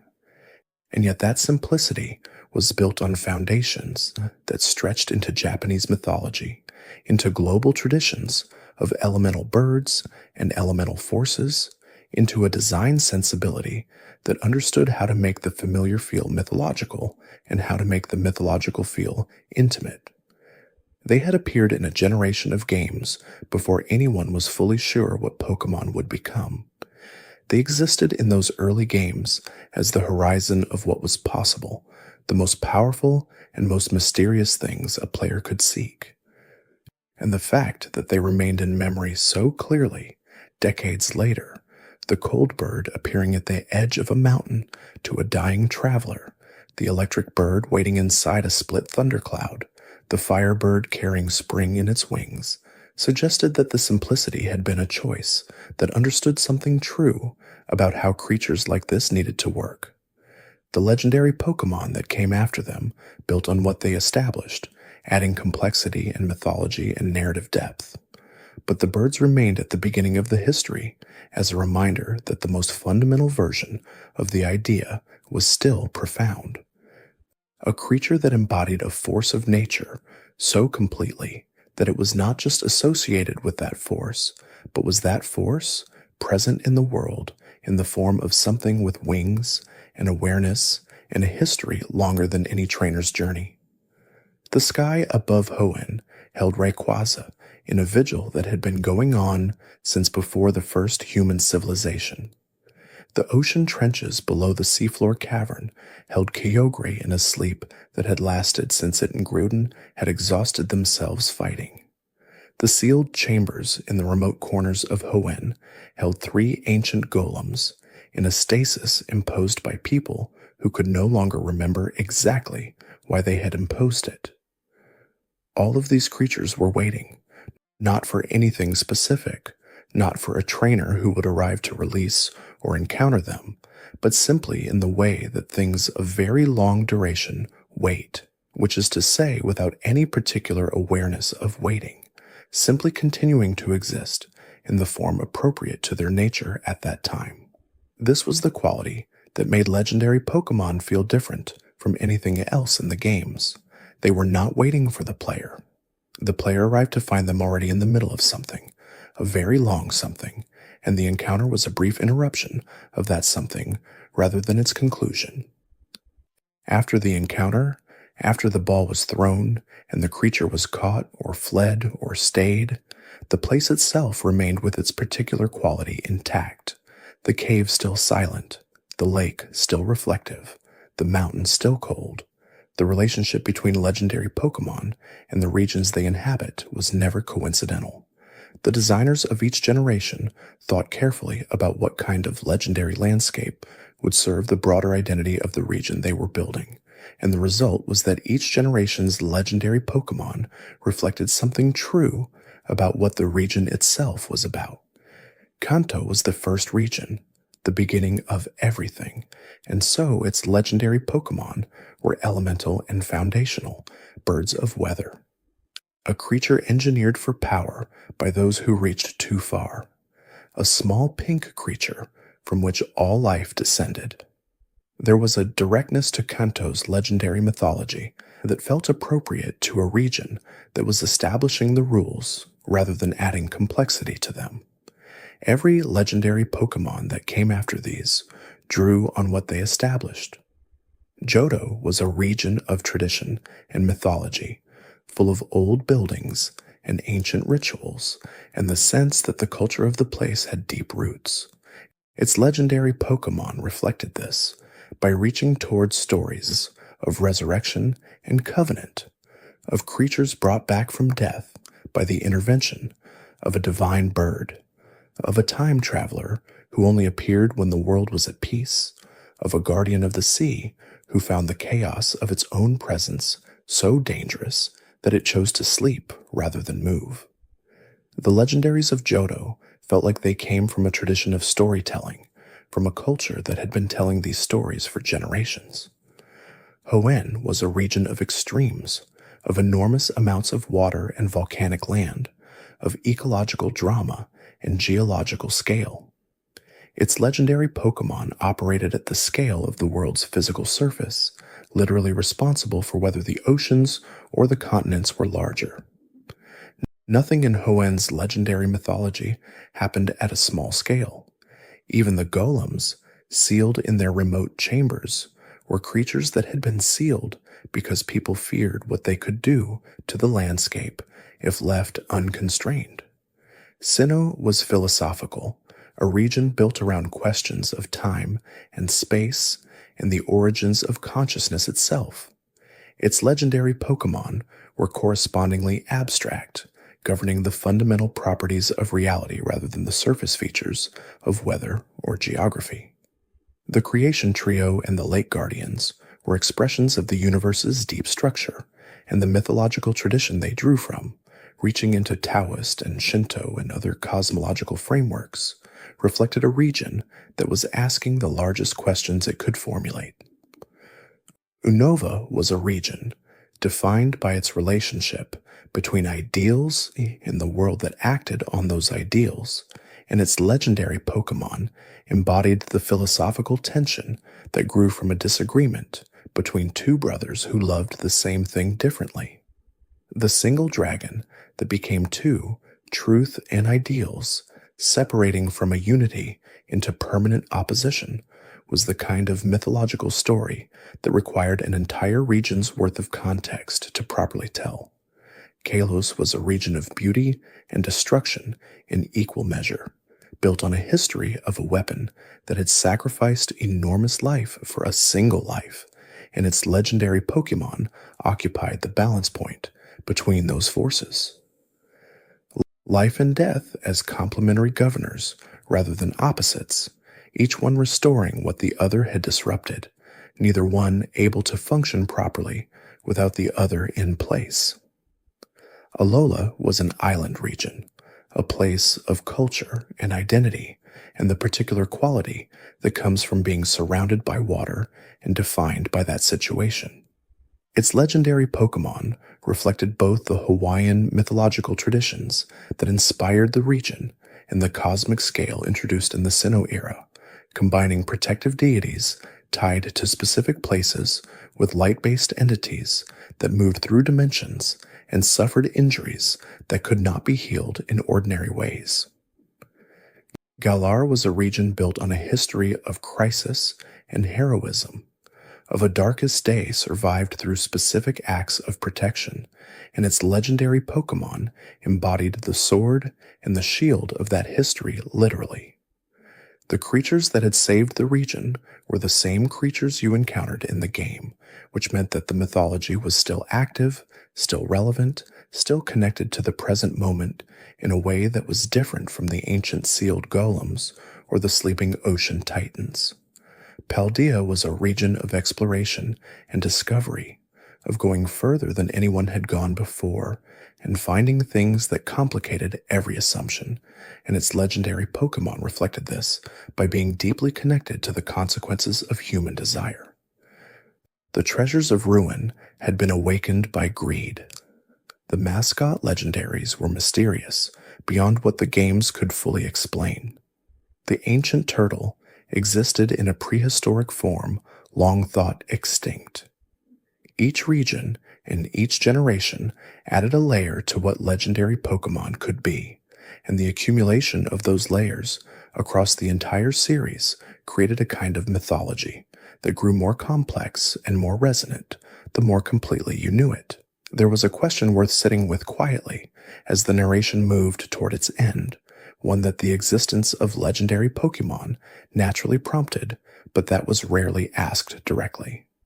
What did it mean for the ordinary world of these games, the world of routes and towns and gym leaders and friendly rivalries, to contain creatures on this scale? What did it mean for the towns and cities of Johto to exist in a region where the legendary beasts ran freely across the landscape, where Ho-Oh circled the world on wings that promised eternal happiness to any observer, where a time-traveling guardian appeared in peaceful forests? What did it mean for the fishermen and the hikers and the Pokémon trainers going about their ordinary business in Hoenn to live on a planet where two titanic forces in the ocean and the land had once fought a war over whether the world would be more water than ground? The answer the games consistently offered was that these creatures occupied a different scale from ordinary life, not by being invisible or by existing in a separate reality, but by simply being too large and too rare and too mythological to intrude on ordinary experience very often. The legendary Pokémon were present in the world, but not constantly present in any individual life. You might never see one, you might hear stories about one, you might encounter signs of one's passing, a lake that seemed unusually pure, a valley that seemed unusually productive, a pass that seemed unusually cold for the altitude, but the creature itself would be somewhere else, doing something that ordinary life could not easily observe. This was similar to the role that genuinely mythological creatures played in the cultures that created them. The phoenix was real in the sense that its image organized a culture's understanding of renewal and rebirth. The thunderbird was real in the sense that its presence in stories organized a culture's relationship to storms and to the sky. The Leviathan was real in the sense that the ocean had always existed in human experience as something that could not be fully known or controlled, and the creature gave that quality a face. Legendary Pokémon worked in the same way within their fictional world, organizing the world's relationship to things too large and too fundamental to encounter directly on an ordinary afternoon. The evolution of legendary Pokémon design across generations was itself a kind of history, one that showed the series finding new things to say is with the concept of a legendary creature as each generation arrived. The first generation was direct and declarative. These are the most powerful birds. This is what happens when science reaches too far. This is the ancestor of all Pokémon. The declarations were clear, and the mythology was immediate. The second generation has added tragedy and resurrection, adding an emotional dimension that the first generation had not prioritized. The legendary beasts were not just powerful, they had died and come back and carried the manner of their dying and their resurrection in their very natures. This added something to the idea of what a legendary Pokémon was, moving it toward the territory of genuine mythological creatures whose significance came not just from their power, but from their stories. The third generation added scale, the scale of geological time and the scale of weather systems capable of reshaping continents. The legendary Pokémon of Hoenn were not just powerful, they were responsible for the basic conditions that made the world livable in its current form. This moved the concept, further still, into the territory of creation mythology. The fourth generation completed that movement by making the legendary Pokémon into the literal architects of time and space and consciousness, into the creators of the universe as the games understood it.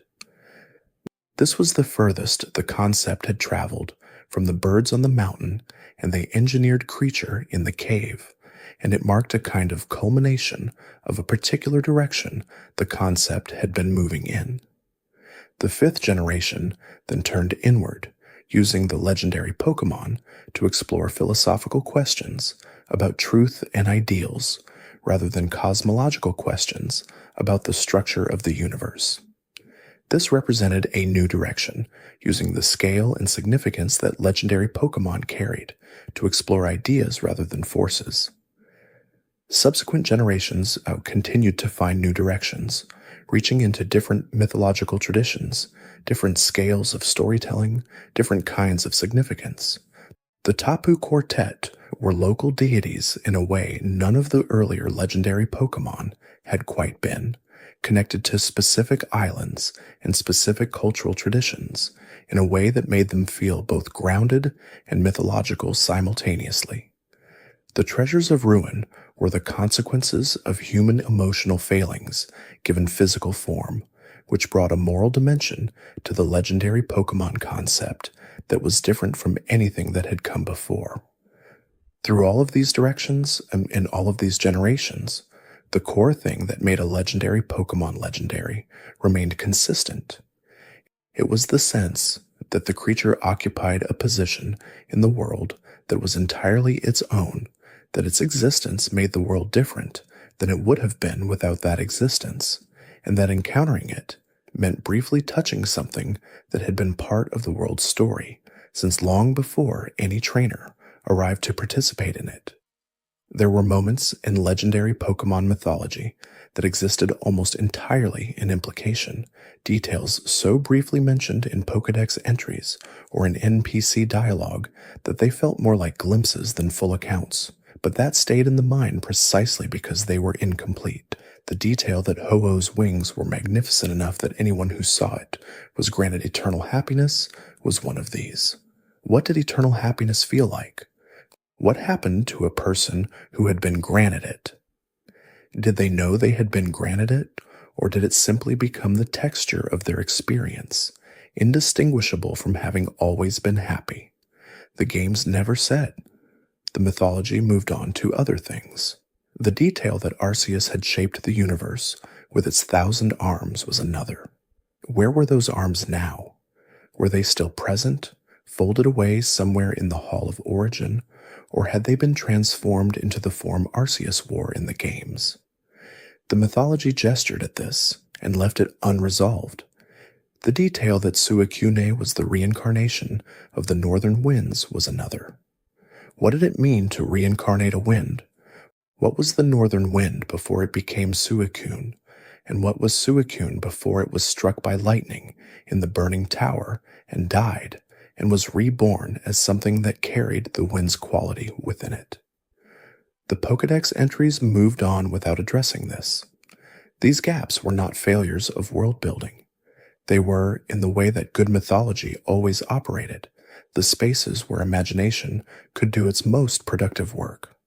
The mythology of legendary Pokémon was interesting not just for what it said, but for what it declined to fully explain, for the places where it stepped back from the boundary of complete explanation and allowed the image to remain larger than any description of it could be.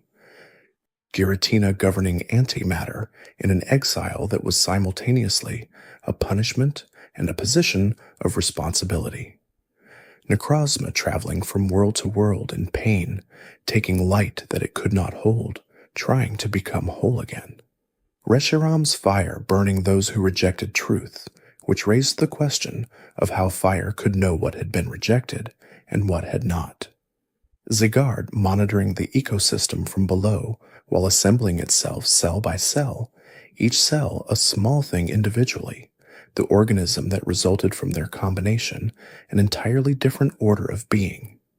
These were ideas that the games offered and then stepped back from, letting the image carry the weight of the idea rather than the explanation. And this was appropriate because the legendary Pokémon were, in the final analysis, images. They were visual and conceptual expressions of forces and stories too large to be fully contained in any description. The Pokédex entries and the mythology and the encounter locations all worked together to build an image of each creature, and the image was what stayed after the specific details had been encountered and absorbed: the cold bird on the mountain, the golden bird circling a rainbow, the silver guardian asleep at the bottom of the sea, the god resting above the highest place in the land. These images did not require complete explanation. They required only the quality of attention that allowed them to be present without demanding they become something smaller than they were. The night had come to its appropriate depth by the time all of these creatures had been given their space and their attention. The legendary Pokémon of every generation rested in their various forms of rest, and the world they inhabited continued to do what it did when they were resting, which was to simply persist, carrying within it the history of what all of these creatures had done and been and meant. The cave where Mewtwo rested at the bottom of a lake in Cerulean Cave was still and dark. The ocean trench where Kyogre waited was still and cold. The ozone layer above the world, where Rayquaza had lived for hundreds of millions of years, continued to exist above everything else, a place that no ordinary creature visited and that the Dragon of the Sky had made entirely its own. The lakes of Sinnoh reflected the stars above them. The sealed chambers of the Regis and Hoenn were unlit and silent. The Hall of Origin was above Spear Pillar, containing whatever it contained, in whatever form its contents chose, when no one was arriving to disturb them. All of this continued, as it had continued before the first trainer had walked the first route, and as it would continue after the last trainer had completed the last journey. The legendary Pokémon were not dependent on being encountered to continue existing. They were not waiting for anything that a trainer provided. They were simply present in the world, as they had been present since before the world had any other kind of population, and as they would remain present as long as the world continued to be the kind of place where things of their nature could exist. There was something calming in this persistence, in the way that these creatures continued to be what they were, without requiring anyone to witness that continuation. The cold maintained itself. The light maintained itself. The time continued to flow as long as Dialga's heart beat, without anyone needing to check or confirm. These were ancient things, and ancient things moved at their own pace, in their own time, with their own sense of what mattered and what could wait. And in their patience, if you allowed yourself to rest alongside it, there was something that felt very much like peace. The names themselves deserved a moment of consideration separate from everything else. Legendary Pokémon names were among the most carefully constructed in the series, and understanding what went into them added a layer to the creatures that was easy to miss if you passed over them too quickly. Articuno, Zapdos, and Moltres carried Spanish numbers within their sounds, a detail so elegant in its simplicity that it became one of the most memorable hidden structures in the entire series. Lugia's name carried something oceanic in its construction, airy and liquid simultaneously. Ho-Oh's repetition gave it a sound like a call, something that could be sent across a great distance. Suicune contained something that suggested both movement and stillness, the quality of water at rest and water in motion captured in a single compact sound. Dialga and Palkia were names that suggested their domains. Dialga contained something that recalled the word dial, the measurement of time.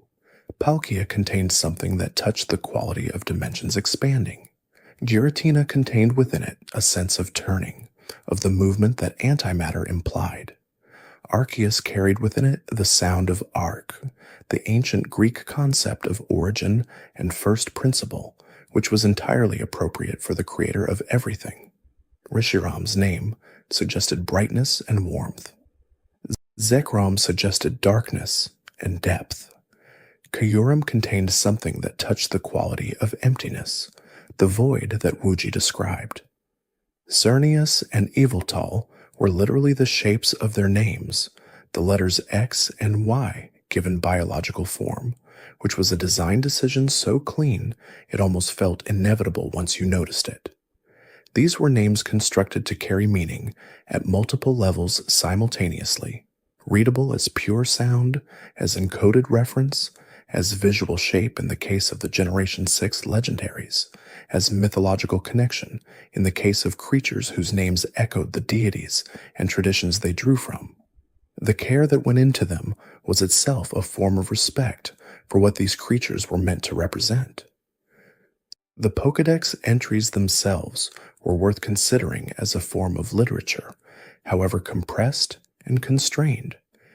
Each entry gave a creature a small window of description, a few sentences to establish its nature and its significance, and the best legendary entries used those sentences with extraordinary efficiency. The entry that described Articuno appearing to doomed hikers was one of the great ones.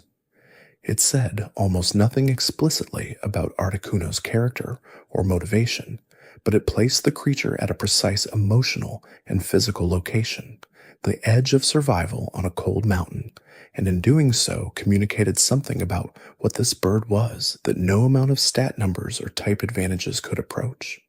It was a creature that arrived at the end of things. The entry that described Suicune running across the land was another. It did not explain where Suicune was going or why, only that it ran, that it was the reincarnation of northern winds, that this running across the land was simply what it did. The image of that perpetual motion, that creature always in transit across an enormously large landscape, was more evocative than any detailed account of its habits would have been. The entry that described Regis's body having formed from Ice Age glaciers was another.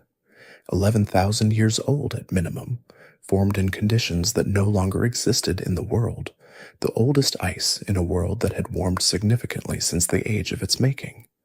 That entry made Regis something more than a cold creature. It made it a record of a world that was gone, a preservation of something that had no other preservation. The best legendary Pokédex entries worked this way, offering a detail that was specific enough to be concrete and open enough to resonate beyond its specific content. They suggested more than they stated. They invited the reader to inhabit the image rather than simply receive the information. The way that legendary Pokémon moved through the world when they were not being encountered was something the games only occasionally made visible, but the glimpses they offered were significant. Suicune's movements across Johto in Pokémon Crystal, appearing on routes and in towns before disappearing again, gave a sense of a creature with its own itinerary, its own understanding of where it needed to be and when. The roaming legendaries of later generations, Raikou and Entei and Mesprit and Cresselia and others, created the same impression, creatures that were always somewhere, that had their own path through the world that happened to intersect with the player's path when the conditions were right. This movement through the world, without needing the player to observe it, was one of the things that made legendary Pokémon feel genuinely mythological rather than simply powerful. They did not exist in stasis, waiting for an encounter. They existed continuously, doing whatever it was that their nature directed them to do, and the encounter was an interruption of that continuity rather than its beginning. Rayquaza had been circling the ozone layer for hundreds of millions of years before any player ever reached the sky pillar. Kyogre had been sleeping in its ocean trench for an unspecified geological period before any pair of human beings dove deep enough to find it. Regigigas had been sealed in Snow Point Temple for a very long time, long enough that the precise method of its sealing had been lost from recorded history, and it would continue to exist in that sealed state until something changed. The legendary Pokémon did not measure their time in the units that trainers used.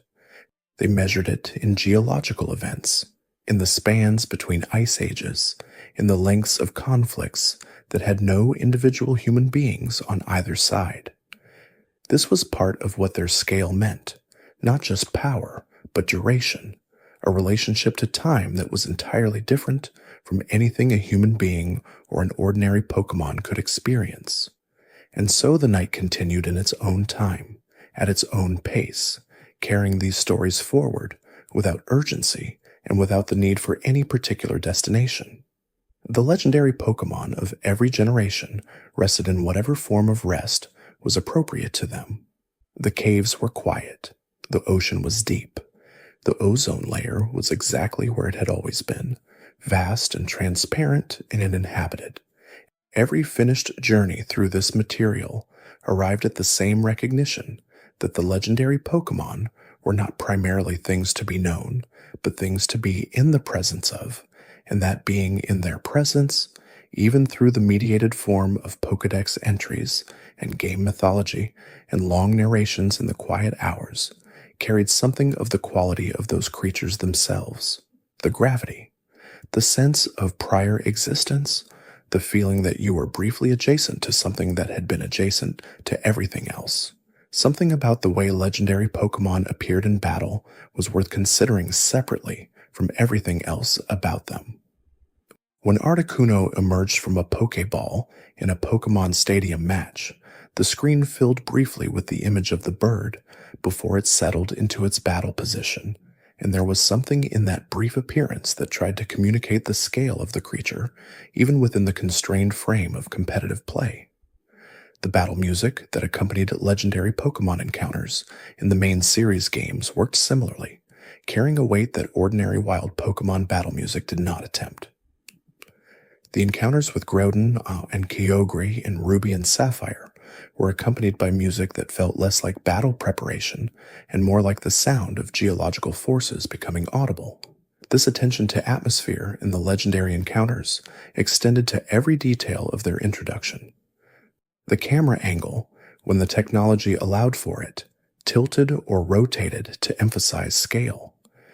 The legendary Pokémon entered the encounter, not from a standing position, but from a position of natural repose, as though the encounter had interrupted something rather than initiated something. Kyogre surfaced from below. Rayquaza descended from above.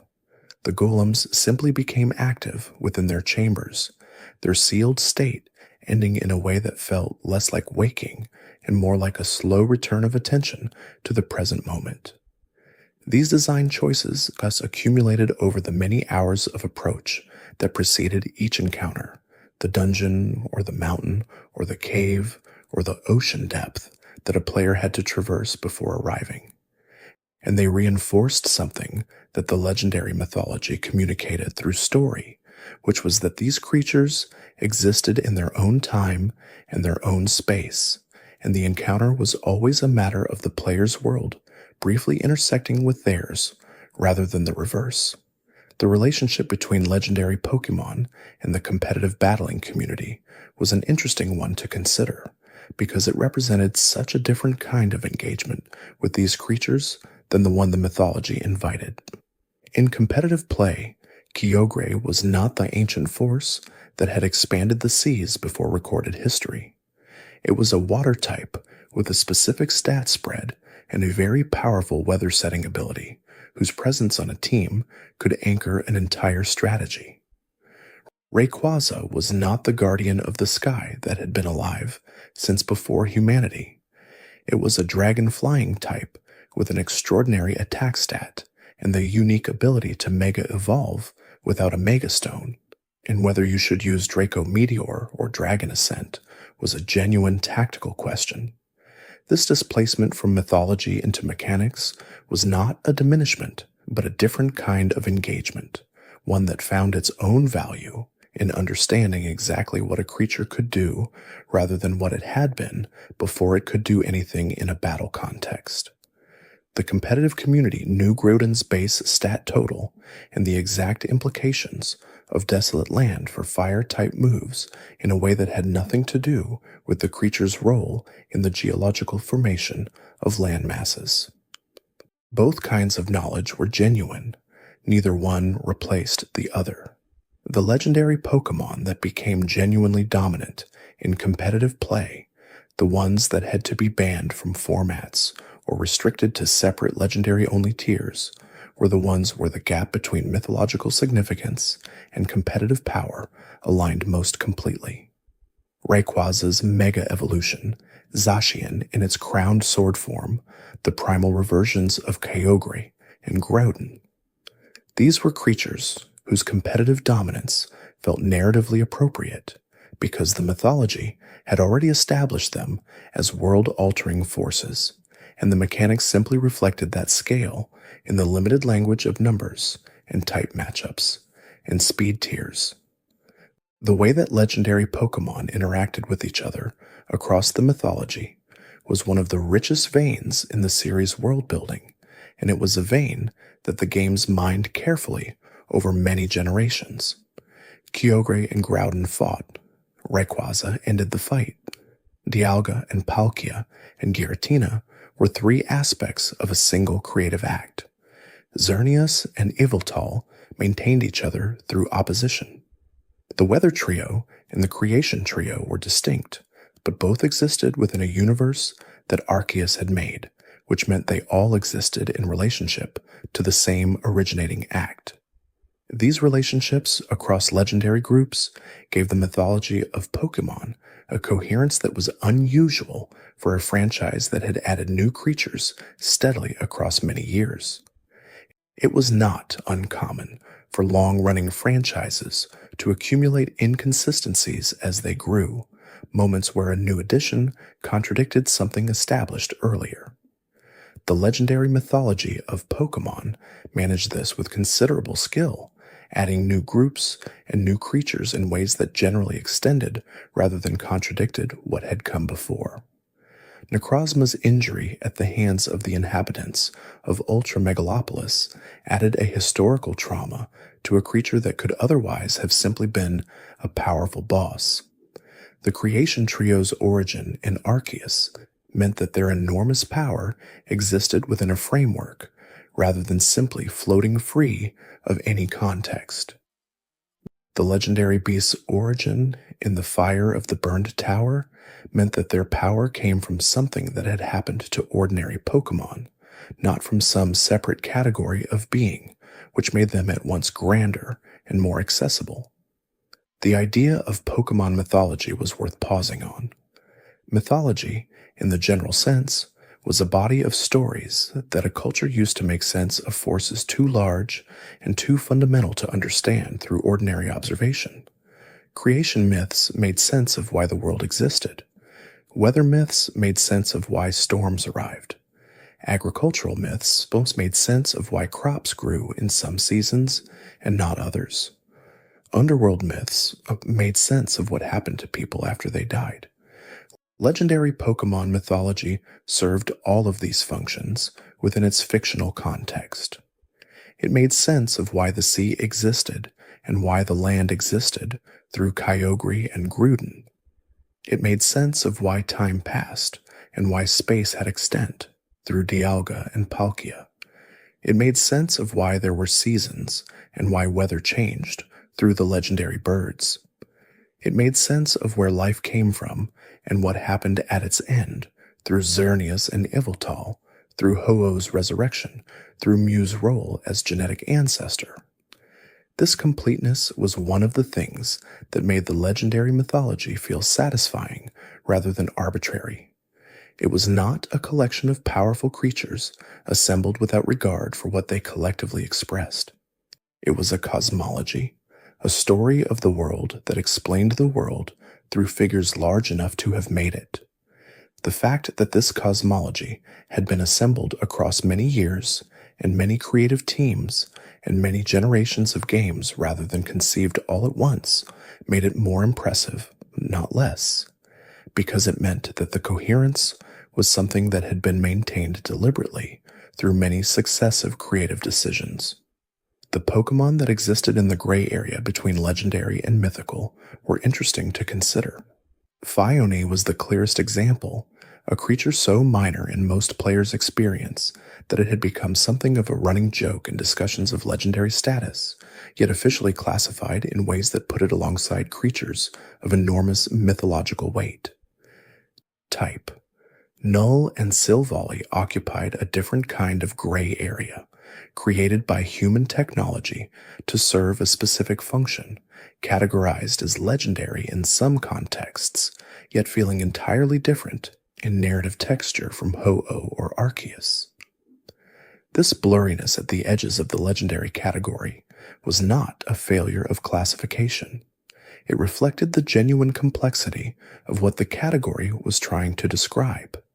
A legendary Pokémon was not simply one that was powerful, or one that was rare, or one that appeared only once in a game. It was one that existed in a particular relationship with the world it inhabited, that occupied a position in that world's structure that no other creature occupied, and that relationship could be achieved through very different means. Articuno achieved it through the quality of the cold it embodied. Arceus achieved it through the act of creation. Genesect achieved it through the act of being remade from something ancient. Type. Null achieved it through the ambition of an attempt to recreate divinity through technology. Each legendary carried within it a different answer to the question of what made something legendary, and the diversity of those answers was itself part of what made the category interesting to inhabit as a collector and as a student of what the series was expressing across its long history. The Pokédex, as an object within the fictional world of Pokémon, had a complicated relationship with legendary creatures. It documented them with entries that were necessarily fragmentary, based on observations that were necessarily rare, drawing on traditions and legends that had accumulated across many years of a culture's relationship with creatures that were only occasionally visible. The Pokédex entries for legendary Pokémon read differently from those for ordinary creatures because they were drawing on different kinds of evidence. For an ordinary wild Pokémon that lived in tall grass and could be observed any afternoon, the Pokédex could note specific behaviors, feeding habits, territorial ranges, the way its body functioned in cold or warm weather. For a creature that lived in the ozone layer and had not descended in living memory, or that slept at the bottom of a deep-water trench, inaccessible to any ordinary observation, the Pokédex could only record what mythology and rare historical accounts suggested. This gave the legendary entries a quality of inference and tradition rather than direct observation. Some entries made this explicit, beginning with phrases like, "it is said that," or "according to legends," or "people claim that." These hedges were not signs of uncertainty in the ordinary sense, but acknowledgments that the knowledge came from a different kind of source than direct study. The legendary Pokémon were known through the history of their effects on the world rather than through the history of their observed behaviors, and the Pokédex tried to honor that difference. The mythical Pokémon of every generation added their own particular textures to the overall mythology without necessarily occupying the scale of the main legendary creatures. Victini could create infinite energy within its body and share it through contact, a power that suggested a solution to problems far beyond the scope of any Pokémon battle. It appeared at the very beginning of the Unovan Pokédex, occupying the 0 position, which was itself a statement about its relationship to the region. Keldeo was perhaps the most clearly aspirational of the mythicals, a creature that had not been born into legendary status, but had arrived at something like it through the process of training and belonging. It had found its way into the swords of justice through their willingness to teach it, and through that teaching it had become something that exceeded the raw material it started from. This made it different from the creatures that had been created for cosmic functions or that had been born into their positions, and that difference gave it a quality that players who related to themes of growth and effort responded to strongly. Diancie was a mutated carbink whose transformation had been so complete that it occupied a different category from its ordinary counterpart entirely. The ability to create diamonds through the pressure of its own hands was a physical expression of the idea that enormous value could be produced through concentrated internal force. Its mega evolution made it the only mythical at the time to have reached that transformed state, adding a layer of power to a creature that had already distinguished itself through the simple fact of its origin. Marshado moved through the shadows of those around it, learning by watching and then becoming what it had watched. There was something in this behavior that echoed a broader truth about how skill and capacity were actually developed through observation and practice and the willingness to occupy a secondary position before stepping into a primary one. The shadow was not a diminishment, but a preparation. The legendary Pokémon of the Alolan region established something that had not been as explicit in previous generations, the idea that legendary status could be local in a meaningful way.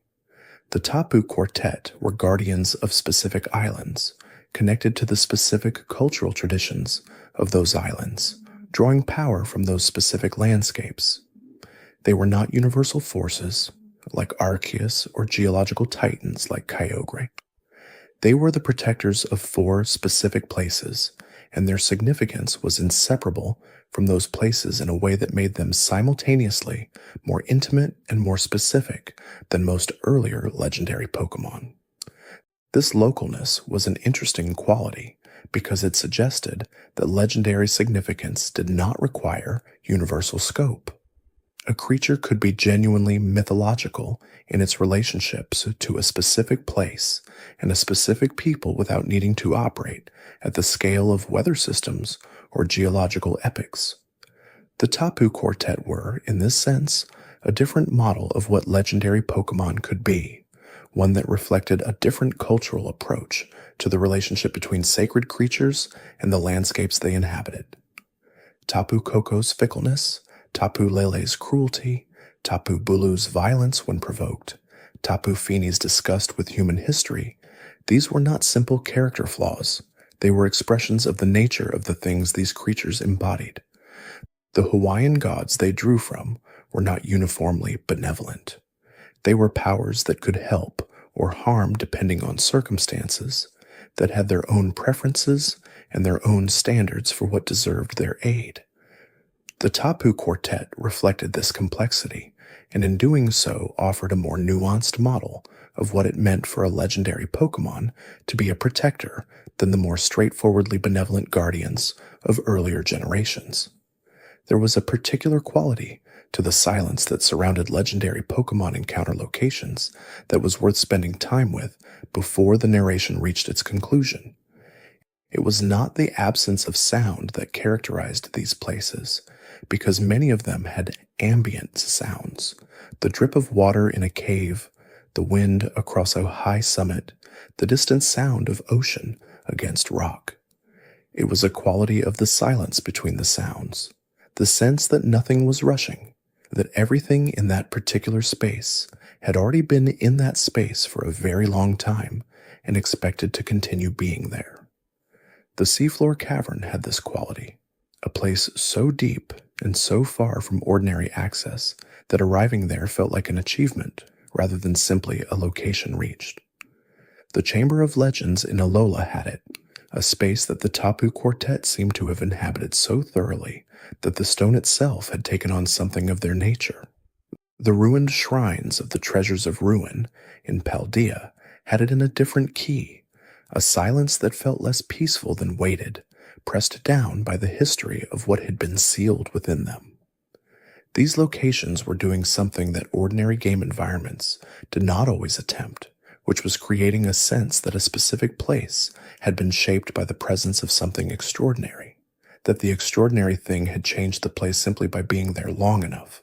This was another quality that aligned legendary Pokémon locations with genuinely mythological sacred sites, places where the long presence of something significant had accumulated in the physical environment in ways that visitors could feel without being able to describe precisely.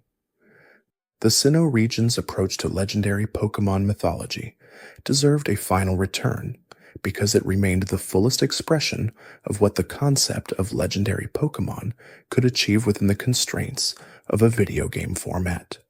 The Creation Trio, the Lake Guardians, Arceus, the mythical Pokémon that surrounded them, the ruins at Spear Pillar, the Hall of Origin accessed only through the Azure Flute in the original games and through other means in later retellings. All of these worked together to create something that functioned as a genuine cosmological mythology.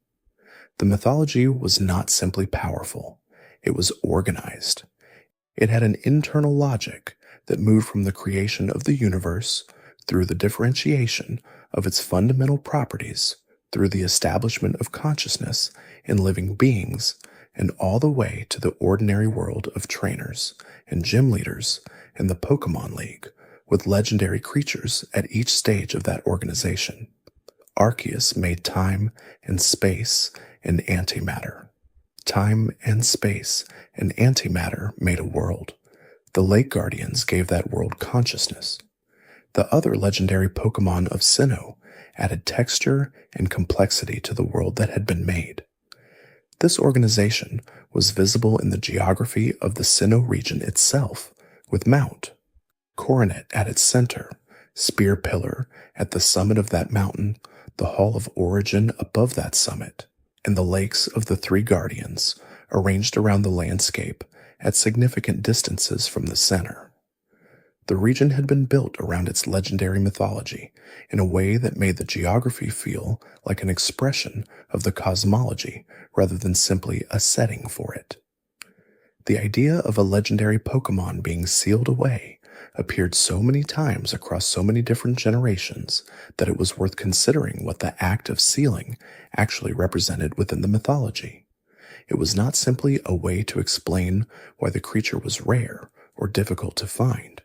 It was a narrative statement about the relationship between power and the communities that lived alongside it. Regigigas had been sealed because people grew afraid of what it could do. The golems it created were sealed separately, presumably for the same reason. Giratina was sealed in the distortion world because its violence exceeded what Arceus was willing to tolerate in the ordinary universe. The Treasures of Ruin were sealed in shrines across Paldea after awakening and threatening an entire kingdom. Hoopa's unbound form was sealed in the prison bottle because its destructive capacity was too large to exist freely in the world.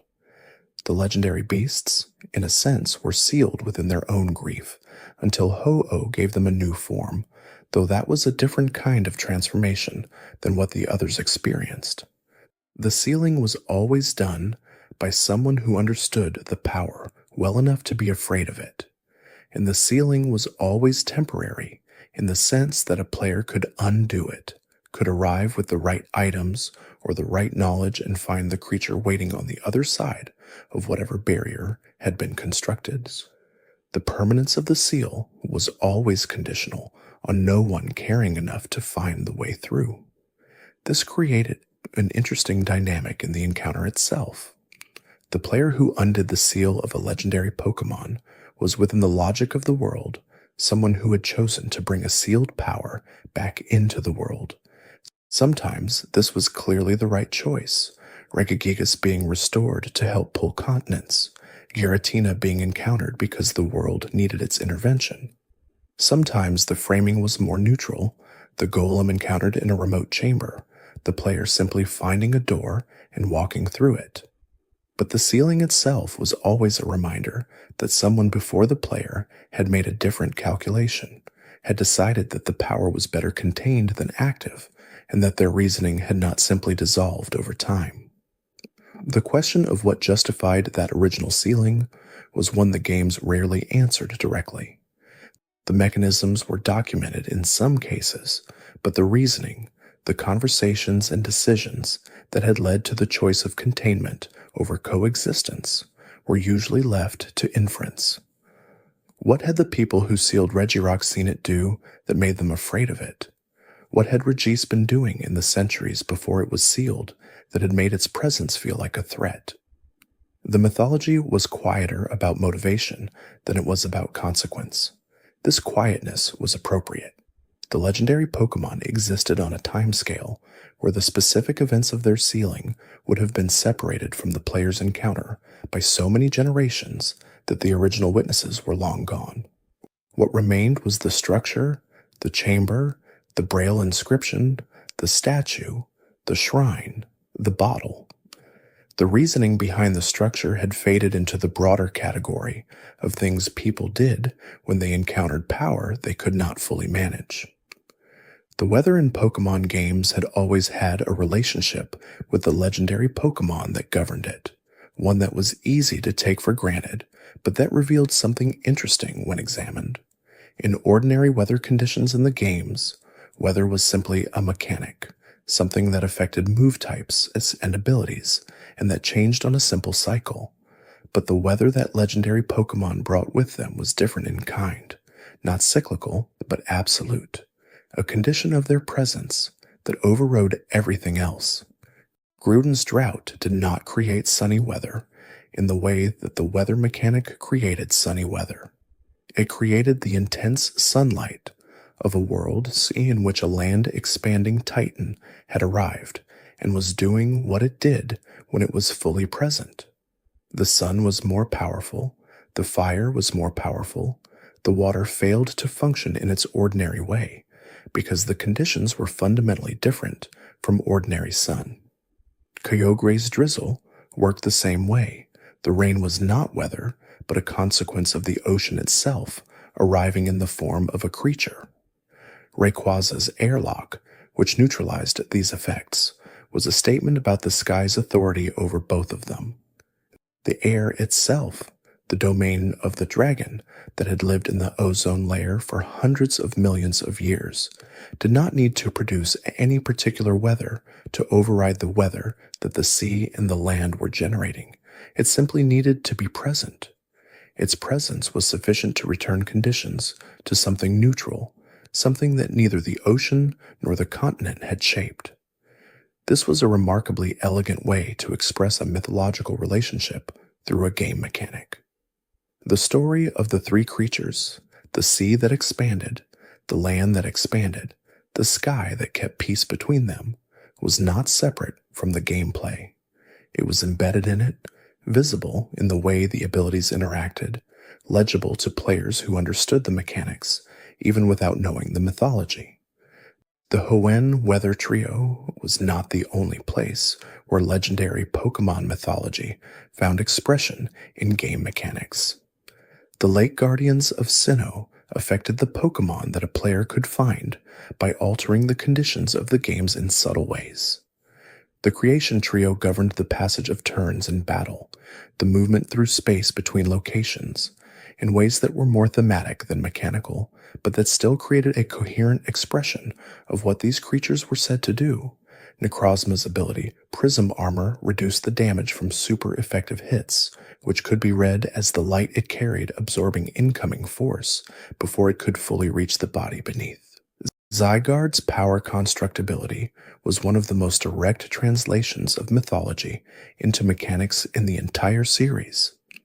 The creature assembled more of itself as it took damage, the cells responding to the injury by coalescing more completely around the core. The transformation from 50% to 100% happening mid-battle was not just a mechanical event, but a narrative one, the creature choosing, in response to being threatened, to become more of what it already was. The imagery of that transformation, cells streaming together from some invisible reservoir to complete the form, was the mythology made visible in real time. The way that legendary Pokémon entered battle in the main series games had also changed over generations in ways that tracked the series' growing ability to express a scale visually. The early games used simple title cards, the name appearing on screen before the encounter began. Later games added the cry of the creature before it appeared, a sound that functioned as an introduction, a way for the creature to announce itself before it was visible.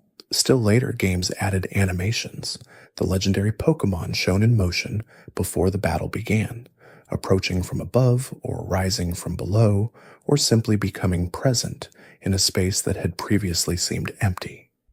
Each of these additions was an attempt to close the gap between the mythological scale of the creature and the necessarily limited scale of the encounter, to give the player something more than a sprite on a screen, something that gestured toward the weight of what they were actually encountering.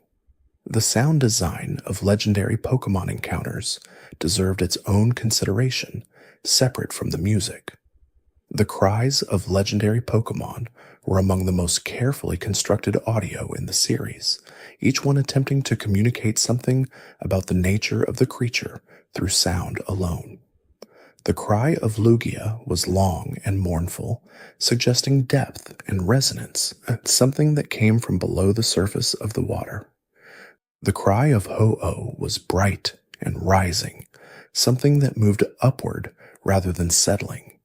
The cry of Mewtwo was sharp and unsettling, not quite natural, the sound of something that had been engineered rather than born. The legendary birds' cries were each distinct in ways that matched their elemental identities. Articuno's cry carried cold resonance, something crystalline and clean. Zapdos's cry had static in it, the suggestion of electricity, the sound of air being ionized by a nearby discharge. Moltres' cry was warmer and more complex, something that crackled at its edges. These were not simple sound effects chosen arbitrarily. They were attempts to give the creatures an auditory identity that matched their visual and mythological identities, that allowed a player to hear one of them and know immediately which element was approaching. The cries of the creation trio were more abstract, less tied to recognizable natural sounds. Dialga's cry had a quality of inevitability to it, something that sounded like it had been there before anything else was there. Palkia's cry suggested vastness, something echoing across distances larger than any ordinary sound traveled. Giratina's cry was the most unsettling of the three, carrying within it a quality of wrongness, of sound moving in a direction that sound did not ordinarily move. These were sounds that players heard for a moment before the battle began, and then rarely heard again in the same context, which gave them an outsized presence in the memory. The cry of a legendary Pokémon encounter was one of the few sounds that a player might remember decades later, not because it was the most complex sound in the game, but because it was attached to an experience of sufficient weight that everything associated with it was preserved. The relationship between legendary Pokémon and the human characters who sought them across the main series games was one of the more consistently interesting narrative threads in the franchise. In most cases, the primary antagonist organization had some connection to legendary Pokémon, either seeking to capture and use them, or having already interfered with them in ways the player had to address. Team Magma and Team Aqua were perhaps the most direct expression of this, each seeking to awaken Groudon or Kyogre respectively, and use that awakening to reshape the world according to their own understanding of what the world should be. Team Magma wanted more land and less sea, seeing the ocean as wasted space that could become habitat for more creatures. Team Aqua wanted more sea and less land, seeing the expansion of the ocean as a return to a more original and vital state. Neither plan accounted for the fact that the creatures they were awakening had their own agendas that had nothing to do with human ideas about land management. This was a recurring pattern in the legendary Pokémon narratives, antagonists who believed they understood what the legendary creature was for and who were wrong in ways that had consequences. Team Galactic sought to use the creation trio to unmake the universe and create a new one according to Cyrus's design. Cyrus was wrong not about the power of the creatures he sought, but about whether that power could be directed by human intention toward human ends. The creation trio existed to govern time and space in the universe as it was, not to serve as instruments for remaking it according to any individual's preferences. And Neo Team Flare attempted to use the ultimate weapon, which had been powered by Xerneas' life energy in the distant past, to eliminate much of the world's population in the name of beauty and refinement. This was perhaps the most explicitly horrifying of the antagonist plans in the series, and the legendary Pokémon at its center, Xerneas giving life and Yveltal absorbing it, were not agents of the plan, but forces that the plan had co-opted without understanding what those forces actually were. The Ether Foundation sought to capture Ultra Beasts using technology that attempted to recreate Arceus' ability to adapt to any type. Their creation, type, Null, eventually became Silvally, and the creature's evolution through friendship was a rebuke to the project's fundamental assumption that the qualities of divine power could be replicated through technology alone. What the Ether Foundation built was not a new Arceus, but a creature that needed to be loved before it could become what it was capable of becoming. Each of these antagonist narratives expressed the same underlying idea in a different way, which was that the legendary Pokémon were not instruments, that their power could not be directed by human will toward human ends without something going terribly wrong. The creatures themselves were often not actively resisting these attempts. Groudon did not resist Team Magma because it understood Team Magma's plan and rejected it. It simply did what it did when it was awakened, expanded the land, and generated heat, indifferent to whether this served the organization that had woken it. The indifference was itself the rebuke. The legendary Pokémon of Paldea occupied a position in the timeline of the series where the mythology had become dense enough that new entries needed to find their own space within a very full field. The Treasures of Ruin did this by leaning heavily into their Chinese mythological sources in ways that gave them a distinctly different texture from the Japanese mythological sources that had dominated earlier generations. The four perils of Chinese mythology were not as familiar to most players as the Tengu, the Raijin, or the Leviathan, which meant that encountering these creatures carried a quality of genuine discovery rather than the pleasurable recognition of a familiar source rendered in Pokémon form. Wo Chien, manifesting from the grudge of a scribe, punished for honesty, carried within it the specific tragedy of someone who had done the right thing and been punished for it, whose resentment had eventually become something with its own existence. The tablets it wore, the physical objects on which the crimes of a king had been written, were both its origin and its continuing presence in the world. It was a creature made of record and recrimination, and its ability to wither vegetation was the outward expression of a grief so concentrated it destroyed living things simply by proximity. Qin Pao, manifesting from the hatred directed at a sword, was a different kind of abstraction. The sword had been an instrument of harm, and the accumulated hatred of all the people who had experienced that harm, or witnessed it, or feared it, had condensed over time into something that wore the sword as an ornament on its own body. The playful quality the Pokédex attributed to it, the sense that it caused avalanches simply because it wanted to play in the snow, was a striking juxtaposition with the darkness of its origin. The hatred at its core had not made it angry or purposeful. It had made it powerful and oblivious. Ting Lu, manifesting from the fear poured into a vessel, was perhaps the most physically grounded of the four. Its head was so heavy that pressing it against the ground created ravines, not through any active destructive intention, but simply through the weight of accumulated fear made physical. Fear was heavy. That was the statement the design made. The thing that people had feared so much that their fear had taken form was above all else heavy. Chi Yu, manifesting from the envy residing in beads that had caused conflict, was the smallest of the four and the hottest. Its flames exceeded 5,400 degrees Fahrenheit, which was a specific and staggering number, and it swam through lava as casually as another creature might swim through warm water. Envy that had caused multiple conflicts over generations, compressed into beads that had changed hands and caused suffering with each transfer, had eventually become a small fish of extraordinary temperature. The miniaturization of the form relative to the heat it contained was its own kind of statement about what concentrated envy looked like when given physical expression. The Paradox Pokémon of the Scarlet and Violet games occupied a particular kind of legendary adjacent space that had not existed in quite the same form before their introduction.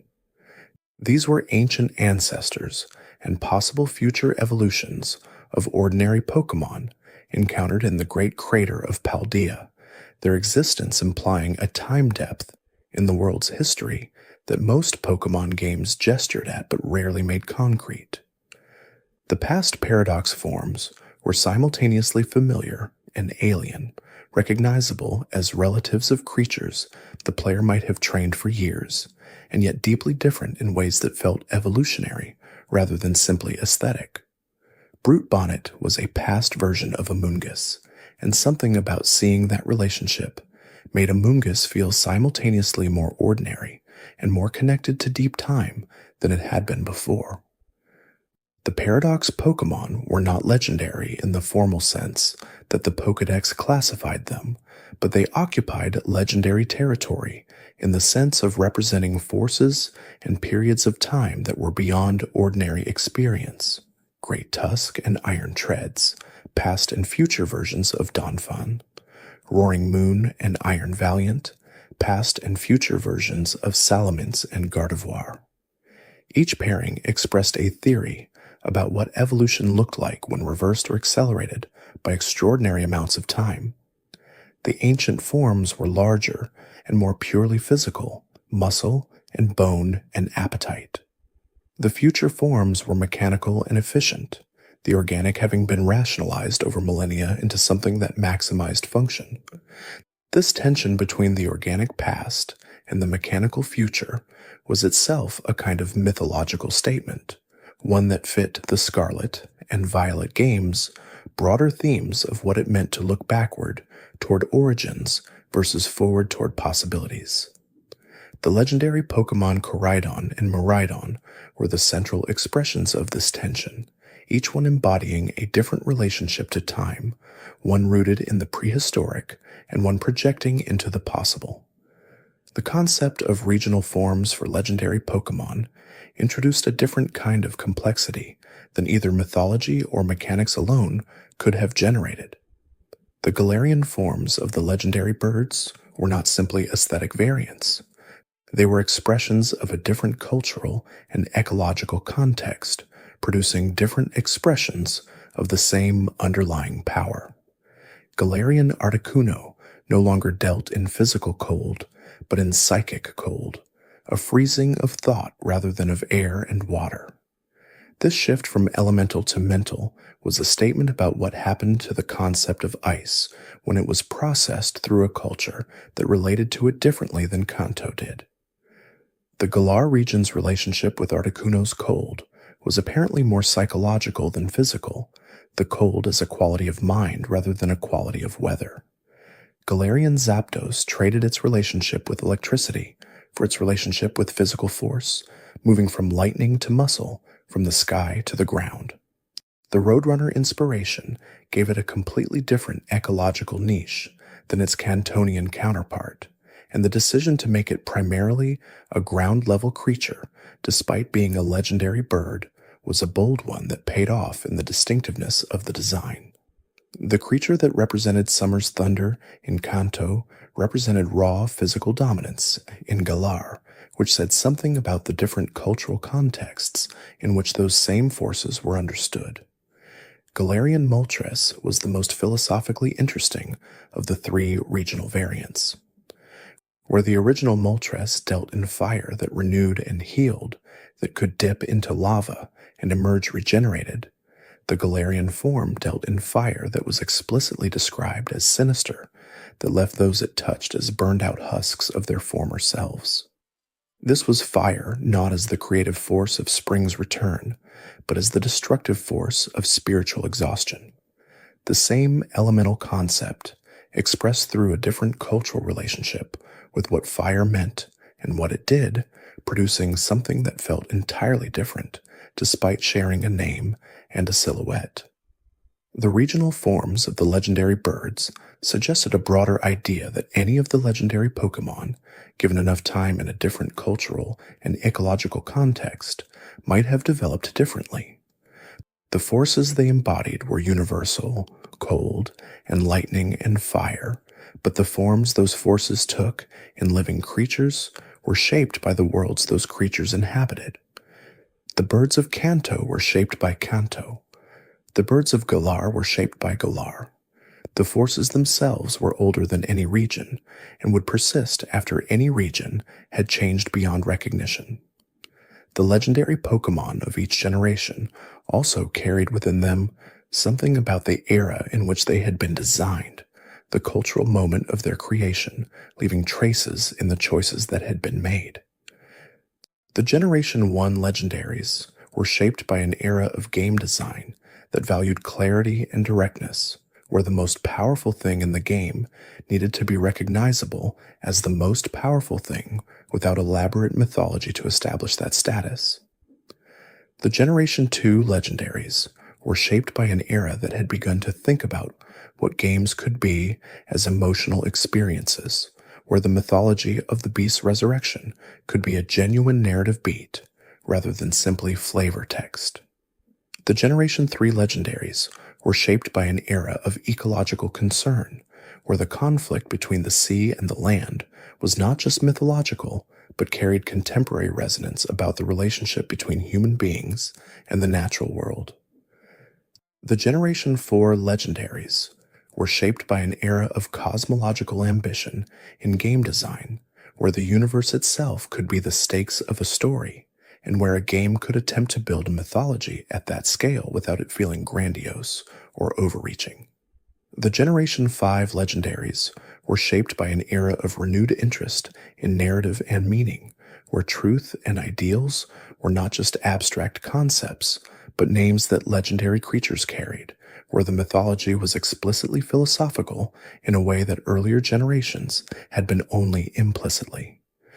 The Generation 6 legendaries were shaped by an era where the relationship between life and death in media was being handled with increasing complexity, where neither Xerneas nor Yveltal could simply be good or evil, but had to be complementary forces whose relationship was as important as their individual natures. Later generations reflected the growing cultural engagement with Hawaiian and Pacific mythology, with Chinese mythology, with the philosophical traditions of Taoism, and the symbolic systems of Chinese cosmology. Each addition to the legendary roster was a record of what the designers were reading and thinking about at the time, what mythological traditions they were drawing from, what contemporary conversations about nature and power and human ambition they were processing through the medium of creature design. There was a particular quality to encountering a legendary Pokémon that had already been encountered in a previous game, either through a sequel or a remake or a continuation. The creature was familiar, and yet the encounter was new. The mythology was known, and yet the act of finding it again carried its own weight. Encountering the legendary birds in Let's Go Pikachu and Let's Go Eevee, after having encountered them originally in the games that had defined many players' earliest experiences with the franchise, was a kind of reunion that the games handled thoughtfully. The creatures were more visually present than they had been in the originals, their animations more expressive, their scale relative to the player more evident. They were the same birds, and yet more fully realized versions of them, which created a layered experience of recognition and novelty. Encountering Kyogre and Groudon in the remakes Omega Ruby and Alpha Sapphire, after the originals had established them as the defining legendary encounter of a generation, was a similar experience. The primal reversions added to those encounters something that the originals had not contained, a sense that what the original games had shown was not the full extent of what these creatures could be, that there was a more powerful and more ancient version of them waiting to be accessed. The encounter with Necrozma in its Ultra form, after players had spent an entire game understanding it as the threat that needed to be confronted, carried the particular weight of a mystery revealed.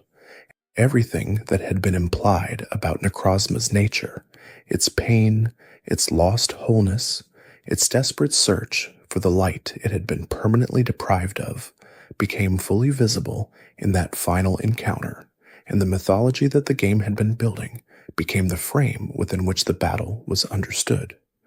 These revisitations of legendary creatures were among the ways the series managed to make its mythology feel cumulative rather than simply additive. Each return to a creature that had been encountered before was a chance to deepen the relationship, to add something that the previous encounter had not contained, to make the familiar feel like it contained depths that had not yet been fully explored. The role of Pokédex holders, the in-game researchers and professors who were responsible for documenting the creatures of each region, was interesting to consider in relation to legendary Pokémon specifically. The professor of each region typically knew more about the legendary Pokémon of their region than was evident from the Pokédex entries alone, but the knowledge they could share was still limited by the nature of the creatures themselves. Professor Kukui in Alola understood the Tapu Quartet and their relationship to the islands in ways that shaped how he framed the entire structure of the island challenge for the player. Professor Magnolia in Galar had done research into the Dynamax phenomenon that connected directly to Eternatus and the Darkest Day, her work being the foundation on which the player's understanding of the crisis was built. Professor Sonia in Galar uncovered the history of Zacian and Zamazenta through her own research, reconstructing a mythology that had been lost or deliberately suppressed, her journey of discovery running parallel to the player's journey through the region. These researchers did not simply provide information about legendary Pokémon. They modeled a particular kind of relationship with them, one based on observation and respect, and the acknowledgement that what was being studied was larger than any complete understanding could capture. The professor figure in Pokémon games was always someone who had devoted their life to a kind of knowledge that remained partial, who was always learning more, but who understood that there would always be more to learn.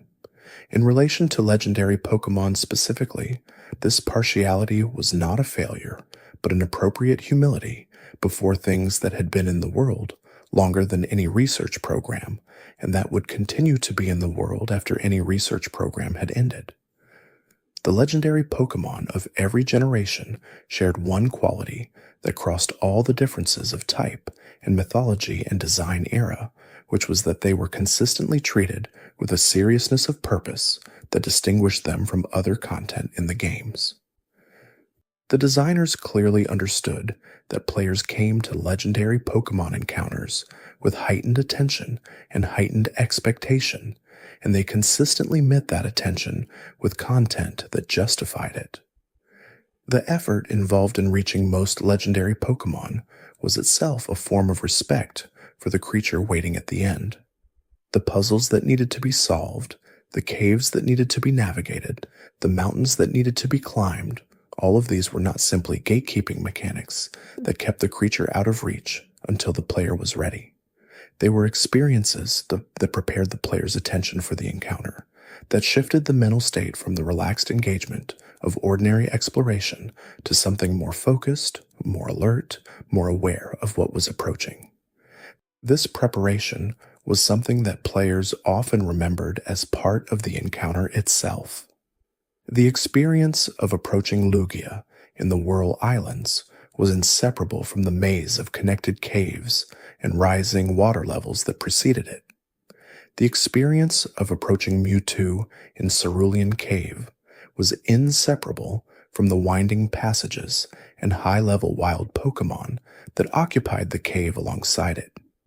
The experience of approaching the Creation Trio at Spear Pillar was inseparable from the entire ascent of Mount Coronet and the confrontation with Team Galactic that had preceded it. These approach experiences were, in a sense, the legendary Pokémon expressing themselves before they were visible. The cave prepared the player for the creature that lived in it. The mountain prepared the player for the creature that waited at its summit. The difficulty of the approach expressed something true about the scale of what was at the end. There was a conversation happening within the legendary Pokémon mythology of each generation about what kind of power was worth having and what kind of power was worth fearing. The legendary Pokémon themselves were almost never simply dangerous in the sense of being aggressive or hostile. They were powerful, and that power could express itself in ways that caused harm, but the harm was usually the consequence of the power rather than the purpose of it. Kyogre was not trying to harm anything when it expanded the seas. It was simply doing what it did when it was active, which was to make the ocean larger, to bring rain, to express the character of the sea through its own existence. The harm that came from this, the flooding, the disruption of climate, was the consequence of a power operating at a scale that did not account for the things that lived at a smaller scale. The same was true of Groudon. The volcanic heat and the expanding land were not targeted at anyone. They were the natural expression of a creature that embodied land formation. This distinction between power that harmed as a consequence and power that harmed as an intention was one that the antagonists of the legendary Pokémon narratives consistently failed to understand. They treated the legendary creatures as instruments that could be aimed, when the creatures were actually forces that could be released but not directed. The releasing was always the mistake, not because the creatures were malevolent, but because releasing a force of that scale into a world that had organized itself around the assumption of its containment inevitably disrupted the organization. The legendary Pokémon themselves, in most cases, would have been content to remain where they were. Groudon was asleep in its magma pool until Team Magma woke it. Kyogre was resting in its deep-sea trench until Team Aqua woke it. The golems were sealed in their chambers. The lake guardians were in their lakes. Giratina was in the distortion world. Necrozma was traveling from world to world in pain, which was a kind of restlessness, but even this was not aggression. It was the desperate movement of something trying to recover from a wound. The peace that existed in the world was, in most cases, a peace that the legendary Pokémon had either established or were maintaining, and the disruptions came from the things that sought to use them rather than from the creatures themselves. The concept of a legendary Pokémon's home was worth thinking about carefully, because home for a creature of this scale was necessarily a different thing than home for an ordinary creature. Suicune ran across the entire landmass of Johto. Articuno inhabited a mountain range. Rayquaza lived in the ozone layer above the world. Kyogre slept in trenches that existed at depths where ordinary light did not reach. These were not homes in the sense of a burrow or a nest or a specific tree in a specific forest. They were territories so large that the creature's movement through them was already a kind of journey. Suicune running across all of Johto was not leaving home. It was doing what it did when it was home, moving through the landscape that constituted its home the way an ordinary creature might pace within a den. The scale of these territories was another expression of the creature's scale. To be home everywhere in a region was to be a presence rather than an occupant, to have a relationship with a landscape that was defined by movement and sensing rather than by shelter and return. The legendary Pokémon that seemed most at home in a specific place, Mewtwo in Cerulean Cave, the Creation Trio at Spear Pillar, Arceus in the Hall of Origin, were the ones whose presence was so large that a single location was sufficient to contain it without constraining it. The Hall of Origin was perhaps the most interesting of these home spaces. It was a location that could only be accessed through very specific means in the original games, existing above the highest accessible point of Mount Coronet, unreachable by ordinary climbing. Its description in the game data was minimal, a simple room above a room, but its conceptual weight was enormous. This was where the creator of the universe rested. The simplicity of the physical space, relative to its mythological significance, was its own kind of statement, the idea that the originating force of all existence did not require an elaborate throne room, but simply a place to rest above everything it had made.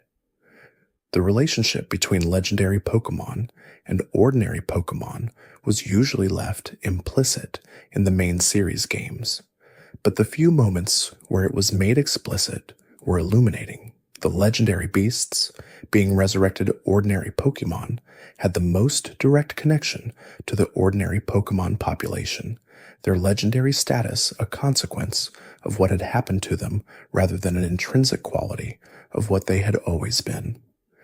This gave them a different relationship to the ordinary Pokémon world than creatures like Arceus or Rayquaza or Dialga, creatures whose legendary nature was simply what they were from their origin.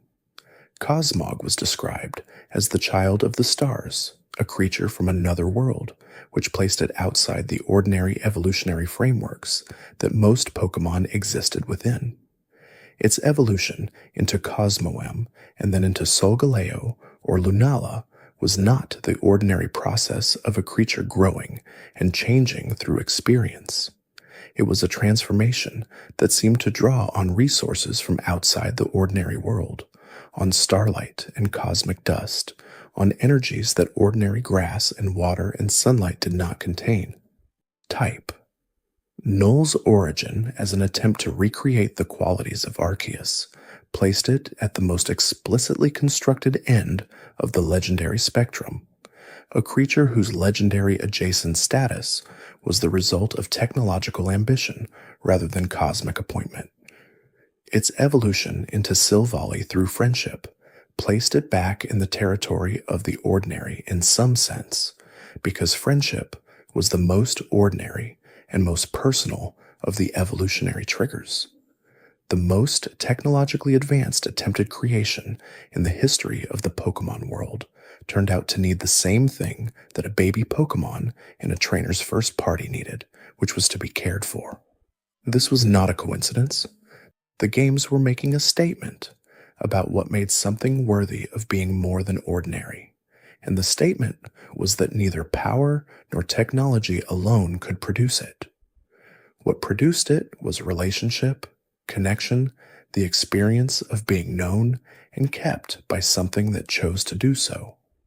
The legendary Pokémon that existed in pairs or in direct opposition to each other, were among the most interesting in terms of what they expressed about the structure of the world.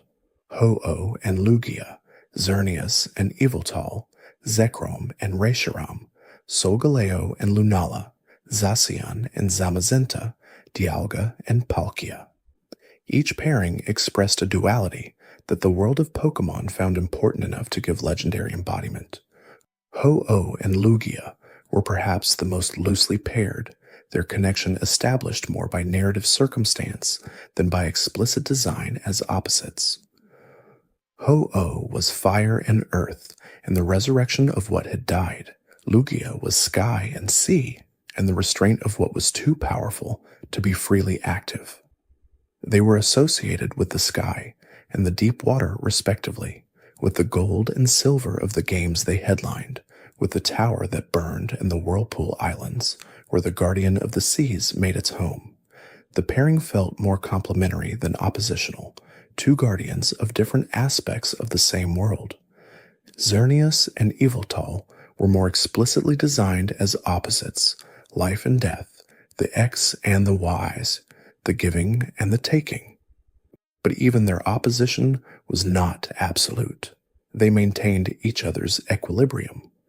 Too much Xerneas without Yveltal would destabilize the ecosystem as surely as too much Yveltal without Xerneas.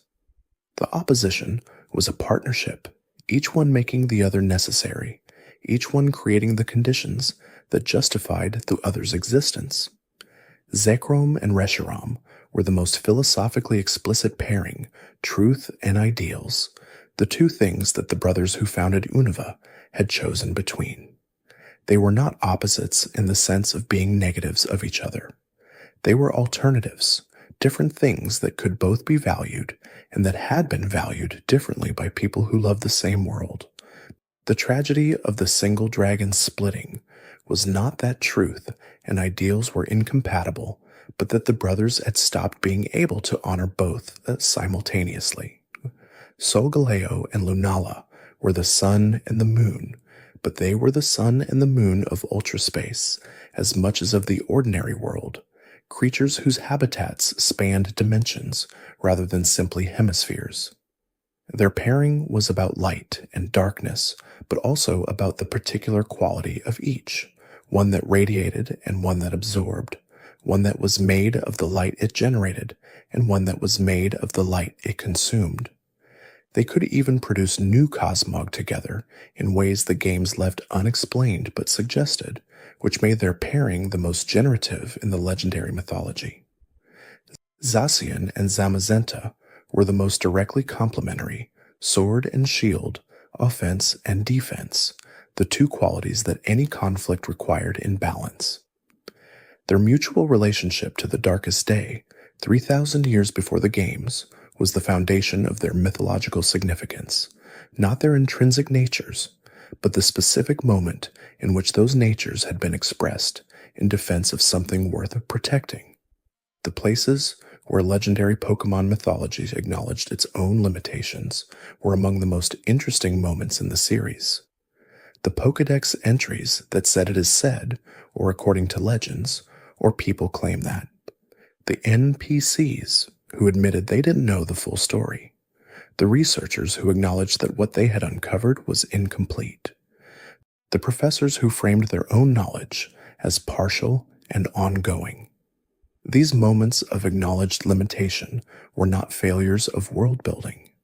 They were the mythology being honest about itself, admitting that the things it was describing were large enough that no complete accounting of them was possible. The legendary Pokémon were not fully knowable. That was part of what made them legendary. Something that could be completely known was not quite powerful enough, or not quite old enough, or not quite fundamental enough to occupy the role that legendary Pokémon occupied in the world. The incomplete knowledge was itself a feature, not a bug, of how the mythology operated. It left space for players to bring their own imagination to what the creatures were, to fill in the gaps with their own understanding of what enormous power or ancient age or cosmic responsibility actually felt like from the inside. The mythology provided a structure and a set of images, and then stepped back, allowing the player's own sense of wonder to complete the picture. This was what the best mythology had always done, and what the legendary Pokémon mythology did when it was at its best. It provided enough to make the creature real and significant and connected to something larger than itself, and then it trusted the person encountering it to do the rest of the work. The doing of that work, the filling in of what was not said, the imagining of what the creatures experienced and how they understood their own existence, was itself a form of engagement that the games invited and rewarded. A player who thought carefully about what it meant for Giratina to govern antimatter, who tried to imagine what the distortion world felt like from inside, who considered what Arceus had experienced in the moments before it created anything else, was a player who was getting something from the legendary mythology that went beyond what any Pokédex entry could contain. And that's something, that excess beyond what the text provided, was the most important quality the legendary Pokémon possessed. The legendary Pokémon had another quality worth spending time with before rest arrived completely, one that was easy to overlook because it was so consistently present. They were almost always alone, not in the sense of being isolated or cut off from the world, but in the sense of being singular in their positions, of occupying roles that no other creature shared and that could not be shared without changing the nature of what the role was. There was only one creature that governed time. There was only one creature that governed space. There was only one creature that could purify water instantly in the way Suicune could, that could expand the sea in the way Kyogre could, that had been the creation from which all other Pokémon had descended in the way Mew had. This singularity was not simply about there being only one of each creature in the game. It was about each creature being the only thing that could do what it did, the only expression of its particular force or function in the world. This meant that when a legendary Pokémon was absent from a situation, there was no replacement. If Dialga were not present to govern time, time would not be governed. If Rayquaza were not present to mediate between Kyogre and Groudon, nothing else could perform that mediation. The legendary Pokémon were not interchangeable with each other or with anything else. They were the specific and irreplaceable expressions of forces that the world required. This irreplaceability gave the legendary Pokémon narratives their stakes. Team Galactic was not simply a threat to the player or to the region of Sinnoh. It was a threat to the arrangement of time and space in the universe, an arrangement that had exactly one set of creatures responsible for its maintenance. Team Aqua and Team Magma were not simply threats to the ecology of Hoenn. They were threats to the balance between sea and land that had been struck when the world was young, a balance maintained by creatures that had no substitute. The player who intervened in these crises was, in narrative terms, someone who understood intuitively what the adults in the room had failed to understand, which was that the legendary Pokémon were not resources to be used, but responsibilities to be honored. The honor was expressed not through worship or through leaving them undisturbed, but through refusing to allow them to be weaponized, through standing between the forces seeking to use them and the creatures themselves. This was the player's role in legendary Pokémon narratives, not to catch the creatures, though catching them was often what happened at the end, but to protect the conditions that allowed the creatures to exist in the world at the scale they required. The catching was almost incidental to the protection, a consequence of having been present at the right moment rather than the purpose of the journey. The idea of a Pokémon game without legendary Pokémon was almost impossible to fully imagine, not because the games required them mechanically, but because they required them structurally. The legendary Pokémon were what gave each region its ceiling, its sense of how high the world's extraordinary qualities extended. Without them, the regions would have been well-designed environments full of interesting creatures and compelling routes and thoughtful gym puzzles, but they would have lacked the quality that made them feel like genuinely mythological spaces, places where the ordinary and the extraordinary coexisted in a relationship that honored the scale of both. The legendary Pokémon earned the regions they inhabited their residence. Johto felt like a region with deep spiritual roots, in part because Ho-Oh was somewhere above it, circling the world on wings that shimmered with every color of the rainbow and granting fortune to those who were lucky enough to look up at the right moment. Hoenn felt like a region at the intersection of geological forces, in part because its ocean trenches held something that had shaped those forces before the region had a name. Sinnoh felt like a region aware of its own cosmological significance, in part because the creation trio had been responsible for the universe that made the region possible. These were not simply narrative additions to environments that would have worked without them. They were part of what each environment was. The legendary Pokémon and their regions were constitutive of each other, each shaping the other into what it became. This mutual shaping was the final thing worth saying about legendary Pokémon. They were not additions to worlds that already existed. They were part of what made those worlds into worlds, part of the founding mythology that gave each place its particular character and its particular depths. And players who engaged with them, who climbed the mountains and dove the trenches and decoded the ancient inscriptions and stood at the edges of lakes at the right hour, were participating in that mythology, adding their own presence to a story that had been accumulating since before anyone was there to witness its beginning. The stars that the legendary Pokémon Cosmog had once drifted among were still above the clouds tonight. They were always above the clouds, even when the clouds made them invisible, just as the legendary Pokémon were always in their places, even when the geography of a game made them unreachable. The inaccessibility was not absence. It was simply distance, the kind of distance that creatures at the scale of Arceus or Kyogre or Rayquaza occupied naturally, the space between a human-sized awareness and an awareness the size of the forces that had shaped the world. That distance was not empty. It was full of everything that the legendary mythology had accumulated over many years and many generations of games, full of stories that had been told imperfectly and partially and with great care, full of creatures that had been given names and types and moves and Pokédex entries that tried to hold something too large for any container and mostly succeeded by being honest about their own inadequacy.